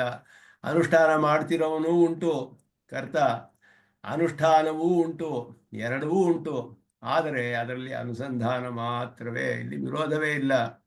ಇಲ್ಲಿ ಅನುಷ್ಠಾನದಲ್ಲಿ ಅನನುಷ್ಠಾನ ಅನ್ನೋ ಭ್ರಮೆ ಉಂಟು ಮಾಡ್ತಾ ಇಲ್ಲ. ಅಥವಾ ಅನುಷ್ಠಾತ ಆಗಿದಾನಲ್ಲ ಇವನು, ಜೀವಾತ್ಮ ಮಾಡ್ತಿದ್ದಾನಲ್ಲ ಅನುಷ್ಠಾತ ಆಗಿರೋವಾಗಲೇ ಅವನಿಗೆ ಆಗ ಅನುಷ್ಠಾತ ಅನ್ನೋ ಜ್ಞಾನವೇ ಇಲ್ಲ, ಇಟ್ಕೋಬಾರ್ದು, ಜ್ಞಾನ ಇರಬಾರ್ದು ಅನ್ನೋದು ಹೇಳ್ತಿಲ್ಲ. ಎರಡೂ ಇದೆ, ಆದ್ರಿಂದ ವಿರೋಧವಿಲ್ಲ ಇಲ್ಲಿ. ಕಿಂತು ಅನೇಕ ಹೇತುಕೆ ಕಸ್ಮಿಂಶ್ಚಿತ್ ಏಕಸ್ಯೈವ ಹೇತುತ್ವಂ ತ್ರೈಗುಣ್ಯಾದಿ ಉಪಾಧಿಕೆ ಸ್ವರೂಪ ಪ್ರಯುಕ್ತತ್ವಂ ಚ ಭ್ರಾಂತಿ ಸಿದ್ಧಮಿತಿ ತದುಭಯಂ ನಿಷಿಧ್ಯತೆ. ಇದನ್ನ ಯಾವುದು ನಿಷೇಧ ಮಾಡಿದೆ ಸ್ವಾಮಿ ದೇಶಿಕನ್ ಬಹಳ ಅದ್ಭುತವಾಗಿ ವಿವರಿಸ್ತಾರೆ ಇದನ್ನು. ಅನೇಕ ಹೇತುಕೆ ಕಸ್ಮಿಂಶ್ಚಿತ್, ಅನೇಕ ಕಾರಣಗಳಿದೆ ಒಂದು ಕರ್ಮ ಮಾಡೋದ್ರಲ್ಲಿ. ಅದರಲ್ಲಿ ಅಧಿಷ್ಠಾನಂ ತಥಾಗರ್ತ ಅಂತ ಹೇಳಿದಾಗೆ ದೇಹವೂ ಮಾಡ್ತಾ ಇದೆ, ಇಂದ್ರಿಯಗಳು ಮಾಡ್ತಾ ಇದೆ, ಆತ್ಮನೂ ಇದ್ದಾನೆ, ಪ್ರಾಣಗಳು ಇದೆ, ಈಶ್ವರನೂ ಇದ್ದಾನೆ. ಇದೆಲ್ಲ ಇರೋವಾಗ ಏಕಸ್ಯೈವ ಹೇತುತ್ವಂ, ಒಬ್ಬನ ಕಾರಣವನ್ನ, ಒಂದರ ಕಾರಣವನ್ನ ತ್ರೈಗುಣ್ಯಾದಿ ಉಪಾಧಿಕೆ, ತ್ರೈಗುಣ್ಯದ ಒಂದು ಉಪಾಧಿಯಿಂದ ಉಂಟಾಗಿರೋದು, ತ್ರಿಗುಣಾತ್ಮಕವಾದ ಪ್ರಕೃತಿಯ ಸಂಬಂಧ, ಔಪಾಧಿಕವಾದ ಕರ್ತೃತ್ವ, ಇದನ್ನ ಸ್ವರೂಪ ಪ್ರಯುಕ್ತತ್ವಂಚ ಭ್ರಾಂತಿ ಸಿದ್ಧಂ. ಗುಣಗಳ ಸಂಬಂಧದಿಂದ ಬಂದಿರುವ ಕರ್ತೃತ್ವ ನನಗೆ ಸ್ವರೂಪದಲ್ಲಿದೆ ಅಂತ ತಿಳಿಯೋದು ಭ್ರಾಂತಿ ಆಗುತ್ತದು.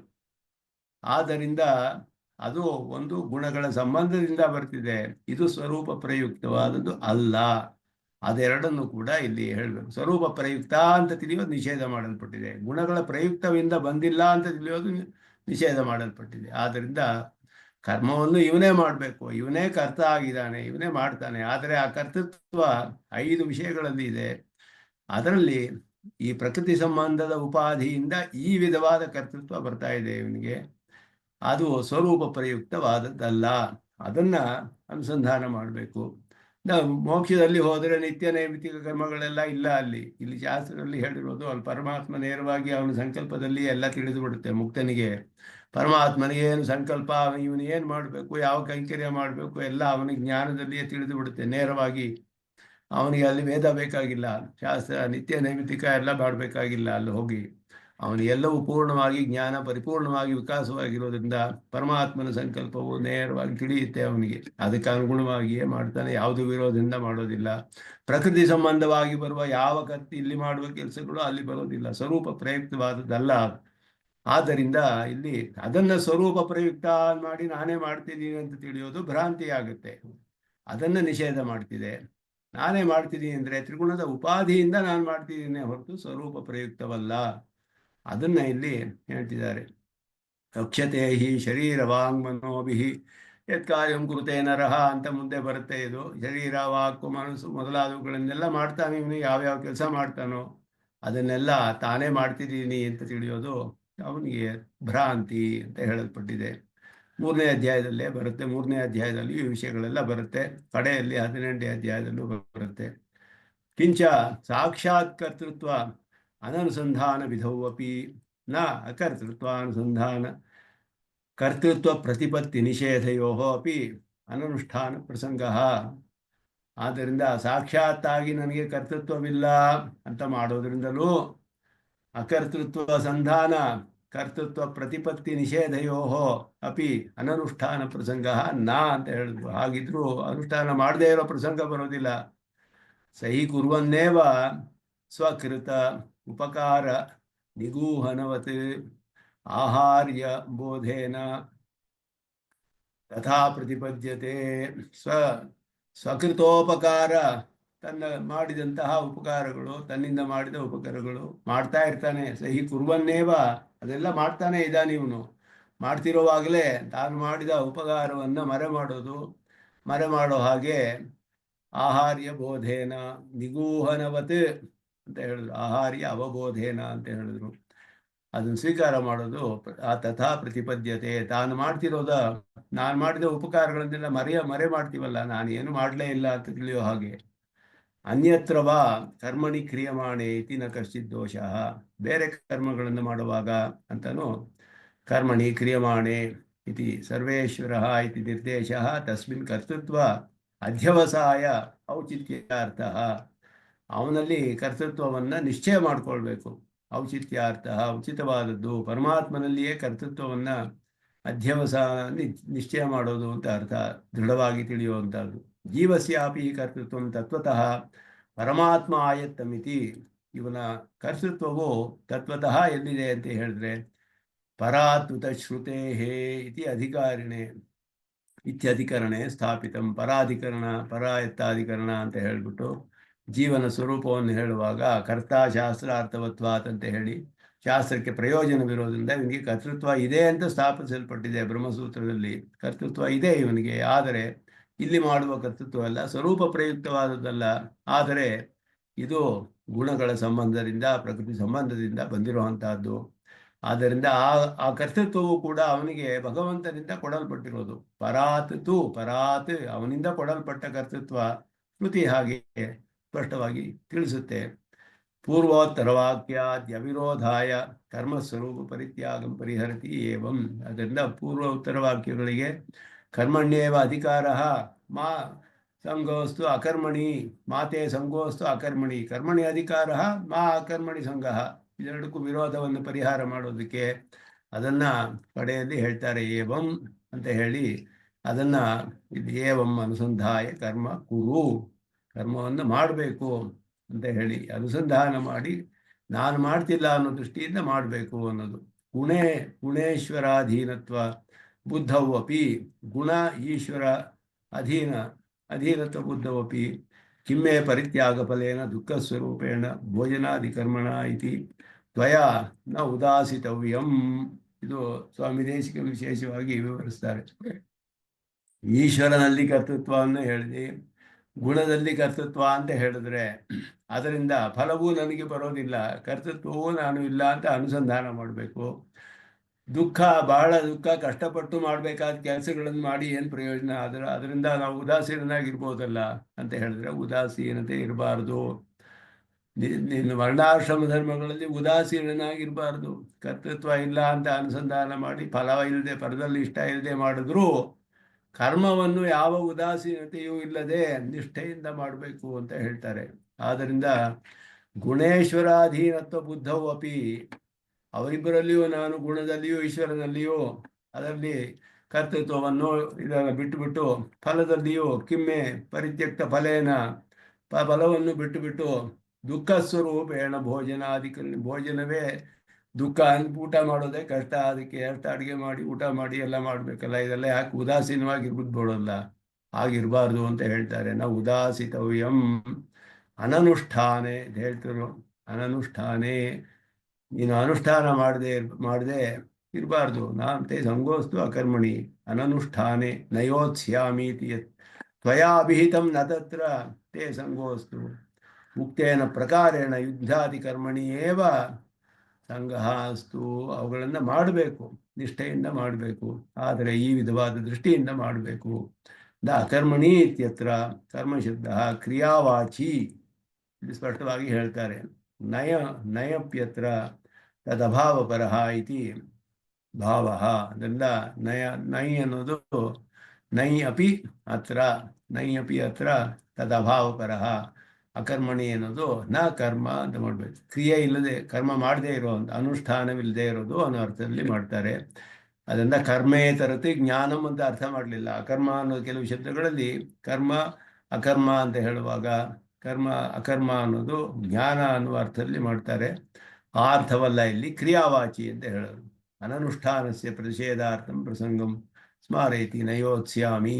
ಅನುಷ್ಠಾನ ಅನ್ನೋದು ಯಾವಾಗ ಹೇಳ್ದ ಅವನು? ನಯೋತ್ಸ್ಯಾಮಿ ಇತಿ ಅವನು ಹೇಳಿದ್ನಲ್ಲ, ಯುದ್ಧ ಮಾಡೋದಿಲ್ಲ ಅಂತ ಉಕ್ತ ತೂಷ್ಣೀಂ ಬಭೂವಹ ಅಂತ ಅವನೆಲ್ಲವನ್ನು ಬಿಲ್ಲು ಬಾಣಗಳನ್ನೆಲ್ಲ ಬಿಟ್ಟು ಯುದ್ಧ ಮಾಡೋದಿಲ್ಲ ಅಂತ ಕೂತಿದ್ನಲ್ಲ, ಅವನಿಗೆ ಅದನ್ನು ಇಲ್ಲಿ ಜ್ಞಾಪಿಸ್ತಾರೆ ಭಾಷಿಕಾರರು. ಅದನ್ನು ಉದ್ದೇಶದಲ್ಲಿಟ್ಟು ಕೃಷ್ಣನು ಮಾತೆ ಸಂಗೋಸ್ತು ಅಕರ್ಮಣಿ ಅಕರ್ಮ ಸಂಘ ನಿಷೇಧ ಫಲಿತಮನ್ಯತ್ರ ಸಂಗಮಾಹ ಉಕ್ತೇನ. ಅದರಿಂದ ಈ ಹೇಳಿದ ರೀತಿಯಲ್ಲಿ ನೀನು ಕರ್ಮವನ್ನು ಮಾಡಲೇಬೇಕು ಅಂತ ಹೇಳಿ ಅದರಲ್ಲಿ ಪ್ರಧಾನವಾದ ಉಪದೇಶ ಇದು. ಕರ್ಮಣ್ಯೇವ ಅಧಿಕಾರಸ್ಥೆ ಮಾ ಫಲೇಶು ಕದಾಚಿನ ಕರ್ಮಫಲ ಹೇತುರ್ಭೂಹು ಮಾತೆ ಸಂಗೋಸ್ತು ಅಕರ್ಮಣಿ. ಕರ್ಮಕ್ಕೂ ಫಲಕ್ಕೂ ನೀನು ಕಾರಣನಾಗಬೇಡ. ಕರ್ಮಕ್ಕೂ ಫಲಕ್ಕೂ ಅಂದರೆ ಕರ್ಮದಲ್ಲಿ ಕರ್ತೃತ್ವ ಅನುಸಂಧಾನ, ಫಲದಲ್ಲಿ ಇಚ್ಛೆ ಇರೋದು, ಎರಡನ್ನು ತ್ಯಾಗ ಮಾಡಿ ನೀನು ಮಾಡಬೇಕು. ಕರ್ತೃತ್ವವನ್ನು ಬಿಟ್ಟು ಹೇಗೆ ಮಾಡೋದು ಅಂದರೆ ಆ ಕರ್ತೃತ್ವವನ್ನು ಗುಣಗಳಲ್ಲಿಯೋ ಸರ್ವೇಶ್ವರನಲ್ಲಿಯೋ ಆರೋಪ ಮಾಡಿ ಮಾಡಬೇಕು. ಅವನು ಮಾಡಿಸ್ತಾನೆ, ಇಲ್ಲ ಗುಣಗಳ ಸಂಪರ್ಕದಿಂದ ಆಗ್ತಿದೆಯೇ ಹೊರತು ನನಗೆ ಈ ಸ್ವರೂಪದಿಂದ ಇಲ್ಲ ಅನ್ನುವ ದೃಷ್ಟಿಯಿಂದ ಮಾಡಬೇಕು. ಕರ್ಮವನ್ನು ಮಾಡದೇ ಇರಬಾರ್ದು. ಅದನ್ನು ಯಾವ ಒಂದು ಔದಾಸೀನ್ಯವೂ ಇಲ್ಲದೆ ನಿಷ್ಠೆಯಿಂದ ಮಾಡಬೇಕು. ಇತ್ಯಾದಿ ವರ್ಣಾಶ್ರಮ ಧರ್ಮಗಳನ್ನು ಅಂತ ಇಲ್ಲಿ ಆ ಒಂದು ಉಪದೇಶವನ್ನು ಮಾಡ್ತಿದ್ದಾನೆ. ಏತದೇವ ಸ್ಫುಟೀಕರೋತಿ, ಇದನ್ನೇ ಸ್ಪಷ್ಟಪಡಿಸ್ತಾರೆ ಮುಂದೆ. ಯೋಗಸ್ಥಃ ಕುರು ಕರ್ಮಾಣಿ ಸಂಗಂ ತ್ಯಕ್ತ್ವಾ ಧನಂಜಯ ಸಿದ್ಧ್ಯೋ ಸಮೋ ಭೂತ್ವಾ ಸಮತ್ವಂ ಯೋಗ ಉಚ್ಯತೆ. ಯೋಗಕ್ಕೆ ಇಲ್ಲಿ ಸಮನ್ವಯ ಮಾಡ್ತಾರೆ. ಈಗ ಇದನ್ನು ಮಾಡಿ ಯೋಗಸ್ಥಃ ಗುರು ಕರ್ಮಾಣಿ ಸಂಗಂ ತ್ಯಕ್ತ್ವಾ ಧನಂಜಯ ಸಿದ್ಧ್ಯೋ ಸಮೋ ಭೂತ್ವ. ಸಿದ್ಧಿಗಳಲ್ಲಿ ಸಮನಾಗಿರೋದು ಸಮತ್ವವೇ ಯೋಗ ಅಂತ ಹೇಳಲ್ಪಡುತ್ತೆ. ರಾಜ್ಯ ಬಂಧು ಪ್ರವೃತ್ತಿಷು ಸಂಗಂ ತ್ಯಕ್ತ್ವಾ ಅಂತ ಹೇಳಿದ್ರೆ ರಾಜ್ಯ ಬಂಧು ಮೊದಲಾದವುಗಳೆಲ್ಲ ಸಂಘವನ್ನು ಬಿಟ್ಟು ಯುದ್ಧಾದೀನಿ ಕರ್ಮಣಿ ಯೋಗಸ್ಥಃ, ಯುದ್ಧ ಮೊದಲಾದ ಕರ್ಮಗಳಲ್ಲಿ ಸಂಬಂಧವನ್ನು ಹೊಂದಿದವನಾಗಿ ಮಾಡು. ತದಂತರ್ಭೂತ ವಿಜಯಾದಿ ಸಿದ್ಧ್ಯೋ ಸಮೋಭೂತ್ವ ಗುರು.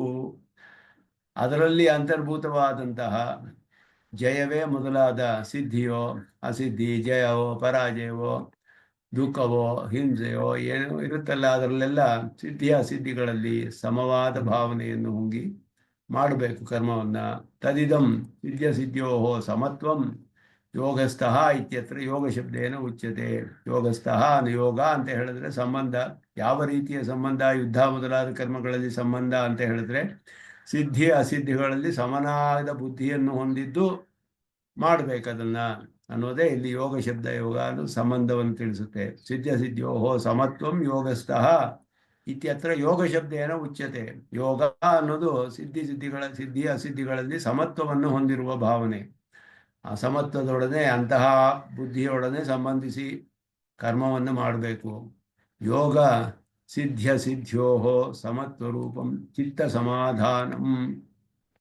ಸಮಾಧಾನವನ್ನು ಅದುವೇ ಅದು ಚಿತ್ತ ಸಮಾಧಾನ ಅಂತ ಹೇಳಲ್ಪಟ್ಟಿದೆ. ಸಮತ್ವರೂಪವಾದ ಚಿತ್ತ ಸಮಾಧಾನ. ಸಮತ್ವರೂಪ ಅಂದರೆ ಏನರ್ಥ? ಚಿತ್ತ ಸಮಾಧಾನ ಹೇಳಲ್ಪಟ್ಟಿದೆ.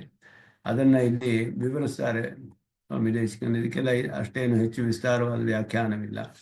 ಅನಂತರ ಗ್ರಂಥಂ ಸಂಗಮಯತಿ ಅವಧಾರಣೇನ ಅರ್ಥಾಂತರ ಪರತ್ವವ್ಯುದಾಸಃ ಏವ ಯೋಗಸ್ಥಃ ಏತತ್ ಏವ ಸ್ಫುಟೀಕರೋತಿ. ಏವ ಅಂತ ಹೇಳಿರುವ ಅವಧಾರಣೆ ಇದನ್ನೇ ಸ್ಪಷ್ಟಪಡಿಸ್ತಾನೆ. ಆದ್ದರಿಂದ ಇದರಲ್ಲಿ ಬೇರೆ ಅರ್ಥ ಹೇಳಲ್ಪಟ್ಟಿಲ್ಲ. ಯೋಗಸ್ಥ ಕೂರ್ಕರ್ಮಾಣಿ ಅನ್ನೋದು ಕರ್ಮಣ್ಯೇವಾಧಿಕಾರಸ್ಥೆಗೆ ಸಂಬಂಧಿಸಿದಂತಹ ಶ್ಲೋಕವೇ ಇದು. ನೇರವಾಗಿ ಇಲ್ಲಿಯೂ ಉಪದೇಶ ಮಾಡ್ತಿರೋದು ಹಿಂದಿನ ಶ್ಲೋಕಕ್ಕೆ ಸಂಬಂಧಿಸಿದ ವಿಷಯವೇ ಸ್ಪಷ್ಟಪಡಿಸಲ್ಪಟ್ಟಿದೆಯೇ ಹೊರತು ಇಲ್ಲಿ ಹೊಸದಾದ ಒಂದು ಅರ್ಥವನ್ನ ಇಲ್ಲಿ ಉಪದೇಶ ಮಾಡಲ್ಪಟ್ಟಿಲ್ಲ. ಅವಧಾರಣೆನ ಅರ್ಥಾಂತರ ಪರತ್ವ ವ್ಯುದಾಸಃ, ಬೇರೆ ಒಂದು ಅರ್ಥವನ್ನು ಮಾಡೋಕ್ಕಾಗೋದಿಲ್ಲ. ಕರ್ಮಣ್ಯೇವಾಧಿಕಾರಸ್ಥೆ ಶ್ಲೋಕದ ಅರ್ಥವನ್ನೇ ಇಲ್ಲಿ ಸ್ಪಷ್ಟಪಡಿಸ್ತಾ ಇದೆ. ಇಲ್ಲಿ ಶ್ಲೋಕವು ಸ್ಫುಟೀಕರೋತಿ ಇತಿ ಪೌನರುಕ್ತಿಯ ಪರಿಹಾರ. ಪುನರುಕ್ತಿ ಆಗುತ್ತಲ್ಲ, ಮತ್ತೆ ಅದನ್ನೇ ತಿರ್ಗಾ ಯಾಕೆ ಹೇಳಬೇಕು ಅಂತ ಹೇಳಿದ್ರೆ ರಿಪಿಟೇಷನ್ನು. ಇಲ್ಲಿ ಸ್ಪಷ್ಟವಾಗಿ ಹೇಳಲ್ಪಟ್ಟಿದೆ. ಅಲ್ಲಿ ಹೇಳಿದ ವಿಷಯವೇ ಇನ್ನೂ ಸ್ಪಷ್ಟವಾಗಿ ಹೇಳಲ್ಪಟ್ಟಿದೆ. ಆದ್ದರಿಂದ ಪುನರುಕ್ತಿ ಇಲ್ಲ. ಇಲ್ಲಿ ಸ್ಪಷ್ಟಪಡಿಸುವುದು ಅಧಿಕವಾದ ಪ್ರಯೋಜನ. ಇಲ್ಲಿ ರಾಜ್ಯ ಬಂಧು ಪ್ರವೃತ್ತಿಷು ಸಂಘ ಫಲದ್ವಾರ ಬಾಧಕ. ಬಂಧು ಪ್ರವೃತ್ತಿಷು ಸಂಘಸ್ತು ಯುದ್ಧಾದಿ ಅನನುಷ್ಠಾನದ್ವಾರ ತದುಭಯಮಪಿ ತ್ಯಾಜ್ಯತ್ವಾತ್ ಅತ್ರ ಸಂಘಶಬ್ದೇನ ಸಂಗೃಹೀತಮಿತಿ ಭಾವಃ. ಎರಡು ಯಾಕೆ ರಾಜ್ಯ ಬಂಧು ಎರಡು ವಿಷಯ ಹೇಳಿದ್ರಲ್ಲ ಅಂದ್ರೆ, ರಾಜ್ಯ ಅನ್ನೋದು ಫಲದ್ವಾರ ಅದು ಬಾಧಕವಾಗುತ್ತೆ. ಬಂಧು ಅನ್ನೋದು ಹೇಗೆ ಅಂದರೆ ಅನನುಷ್ಠಾನದಲ್ಲಿ ಪರ್ಯವಸಾನವಾಗುತ್ತೆ. ಬಂಧುಗಳಾದ್ರಿಂದ ಇವನು ಮಾಡೋದಿಲ್ಲ. ರಾಜ್ಯ ಅಂದರೆ ಫಲದಲ್ಲಿ ಆಸೆ ಬಂದಾಗಾಯಿತು. ಆದ್ದರಿಂದ ರಾಜ್ಯ ಬಂಧು ಎರಡು ಹೇಳಿರೋದು ಭಾಷಿಕಾರರು ಎಷ್ಟು ಉಚಿತವಾಗಿದೆ ಎರಡು ಶಬ್ದಗಳು ಅಂತ ತಿಳಿಸ್ತಾರೆ. ಇಲ್ಲಿ ರಾಜ್ಯವು ಫಲದ್ವಾರ ಬಾಧಕವಾಗುತ್ತೆ, ಬಂಧು ಮೊದಲಾರದು ಅನನುಷ್ಠಾನ ದ್ವಾರ. ಆದ್ದರಿಂದ ಎರಡವನ್ನು ಬಿಡಬೇಕು. ಸಂಘ ಶಬ್ದೇನ ಸಂಗೃಹೀತಂ ಮಾತೆ ಸಂಘ. ಇಲ್ಲಿ ಸಂಗಂ ತ್ಯಕ್ತ್ವ ಅಂತ ಹೇಳಿರೋದು. ಯುದ್ಧಾದೀನೀತಿ ಪ್ರಕೃತ ವಿಶೇಷ ಪ್ರದರ್ಶನ. ಈ ಒಂದು ವಿಶೇಷ ಪ್ರಕರಣಕ್ಕೆ ಅನುಗುಣವಾಗಿದೆ ಯುದ್ಧವೇ ಇಲ್ಲಿ ವಿಷಯವಾಗಿರೋದ್ರಿಂದ ಆನುಷಂಗಿಕತ್ವ ಸೂಚನಾಯೋಕ್ತಂ ತದಂತರ್ಭೂತಂ. ಅದು ಆನುಷಂಗಿಕವಾದದ್ದು. ಲಾಭೋ ಜಯೋ ಇತಿ ಪೂರ್ವೋಕ್ತ ಅನುಸಂಧಾನೇನ ವಿಷಯಾದೀನಿ ಅಂತ ಹೇಳಿದ್ರು. ಅದರಿಂದ ಯೋಗಸ್ಥಃ ಸಿದ್ಧ್ಯೋ ಸಮೋ ಭೂತ್ವಾ ಇತಿ ಅನಯೋಃ ಏಕವಾಕ್ಯತ್ವೇ ಪೌನರುಕ್ತ್ಯಾತ್ ಭಿನ್ನವಾಕ್ಯತ್ವೇ ತು ತಾದೃಶ ಶ್ರುತಿವಾಕ್ಯ ವಿಶೇಷ ಉಪಬ್ರಹ್ಮಣ ಔಪೈಕ ಯೋಗ ಶಬ್ದಾರ್ಥ ವ್ಯಾಖ್ಯಾನ ರೂಪತ್ವೇನ ಅಪೌನರುಕ್ತ್ಯಾಚ ಕುರ್ವೀತ ಇತಿ ಇದಂ ಆವರ್ತಿತಂ. ಅಂದ್ರೆ ವಿದ್ಯಾ ವಿನಯ ಸಂಪನ್ನೆ ಬ್ರಾಹ್ಮಣೇ ಗವಿಹಸ್ತಿನಿ ಅಂತ ಮುಂದೆ ಬರುತ್ತೆ. ಅದಕ್ಕೆ ಅನುಗುಣವಾಗಿ ಪ್ರದೇಶಾಂತರೋಕ್ತ ಸಮತ್ವ ಯಾವರ್ತೇನ ಸಿದ್ಧಿಯೋ ಅಂತ ಅಲ್ಲಿ ಹೇಳಿರೋದು. ಎಲ್ಲರಲ್ಲಿಯೂ ಆತ್ಮನು ಒಬ್ಬನೇ ಇದ್ದಾನೆ, ಆತ್ಮನು ಜ್ಞಾನ ಸ್ವರೂಪನೇ ಎಲ್ಲದರಲ್ಲಿಯೂ ಅನ್ನುವ ದೃಷ್ಟಿಯಿಂದ ಮಾಡಬೇಕು ಅಂತ ಅಲ್ಲಿ ಹೇಳಿದ್ದು. ಇಲ್ಲಿ ಕರ್ಮದ ಅನುಷ್ಠಾನ ವಿಷಯದಲ್ಲಿ ಹೇಳ್ತಾ ಇರೋದ್ರಿಂದ ಫಲಗಳು ಮೊದಲಾದ ವಿಷಯಗಳು ಹೇಳಲ್ಪಟ್ಟಿದೆ. ಇಲ್ಲಿ ಸಿದ್ಧಿ ಅಸಿದ್ಧಿ ಮೊದಲಾದದ್ದು. ವಿದ್ಯಾವಿನಯ ಸಂಪನ್ನೆ ಬ್ರಾಹ್ಮಣೇ ಗವಿಹಸ್ತಿನಿ ಎಲ್ಲ ಆತ್ಮರೆಲ್ಲ ಜ್ಞಾನ ಸ್ವರೂಪರು, ಎಲ್ಲ ಪ್ರಾಣಿಗಳಲ್ಲಿ ಇರೋ ಆತ್ಮರು ಜ್ಞಾನ ಸ್ವರೂಪರು ಅನ್ನುವಂತಹ ಸಮತ್ವ ಬುದ್ಧಿ ಅಲ್ಲಿ ಹೇಳಲ್ಪಡುತ್ತೆ. ಇಲ್ಲಿ ಆ ರೀತಿಯಲ್ಲ, ಅದಕ್ಕಿಂತ ಇಲ್ಲಿ ಬೇರೆಯಾಗಿರೋದು ಸಿದ್ಧಿ ಮತ್ತು ಅಸಿದ್ಧಿ ಮೊದಲಾದ ಫಲದ ವಿಷಯ ಹೇಳ್ತಾ ಇದೆ. ಕರ್ಮದ ಅನುಷ್ಠಾನ ವಿಷಯದಲ್ಲಿ ಇಲ್ಲಿ ಹೇಳ್ತಾ ಇದ್ದಾರೆ ಅನ್ನೋದ್ರಿಂದ ಇಲ್ಲಿ ಅದನ್ನೇ ಹೇಳ್ತಾ ಇದ್ದಾರೆ. ಅಂದರೆ ಯೋಗ ಶಬ್ದಕ್ಕೆ ಬೇರೆ ಕಡೆ ಎಲ್ಲ ಕಡೆಯೂ ಬರುತ್ತೆ. ಇಲ್ಲಿ ಒಂದೊಂದು ಸಾರ್ವತ್ರಿಕ ಯೋಗ ಶಬ್ದ ಪ್ರಯೋಗ ವಿಷಯವೇ ಆವೃತ್ತಿ ಅರ್ಥ ಮುಕ್ತಂ ಎಲ್ಲ ಕಡೆಯೂ ಬರೋ ಯೋಗ ಶಬ್ದದ ಅರ್ಥವು ಇಲ್ಲಿ ಹೇಳಲ್ಪಟ್ಟಿಲ್ಲ. ಸಿದ್ಧಿಸಿದ್ಧಿಯೋ ಸಿದ್ಧಿ ಸಾಮ್ಯೇ ಕ್ವಚಿದಪಿ ಪ್ರಯೋಗೋ ನ ದೃಶ್ಯತೆ ಅಂತ ಹೇಳ್ತಾರೆ. ಯೋಗ ಸಿದ್ಧಿ ಚಿತ್ತ ಸಮಾಧಾನೆ ಪ್ರಯೋಗ ತಾವತ್ ಯೋಗಾನುಶಾಸನದಿ ಸಿದ್ಧ ಅಂತ ಹೇಳ್ಬಿಟ್ಟು ಯೋಗ ಪತಂಜಲಿ ಸೂತ್ರದಲ್ಲಿ ಹೇಳ್ತಾರೆ, ಯೋಗ ಸಿದ್ಧಿಯೋ ಸಮತ್ವ ರೂಪಂ ಚಿತ್ತ ಸಮಾಧಾನಂ.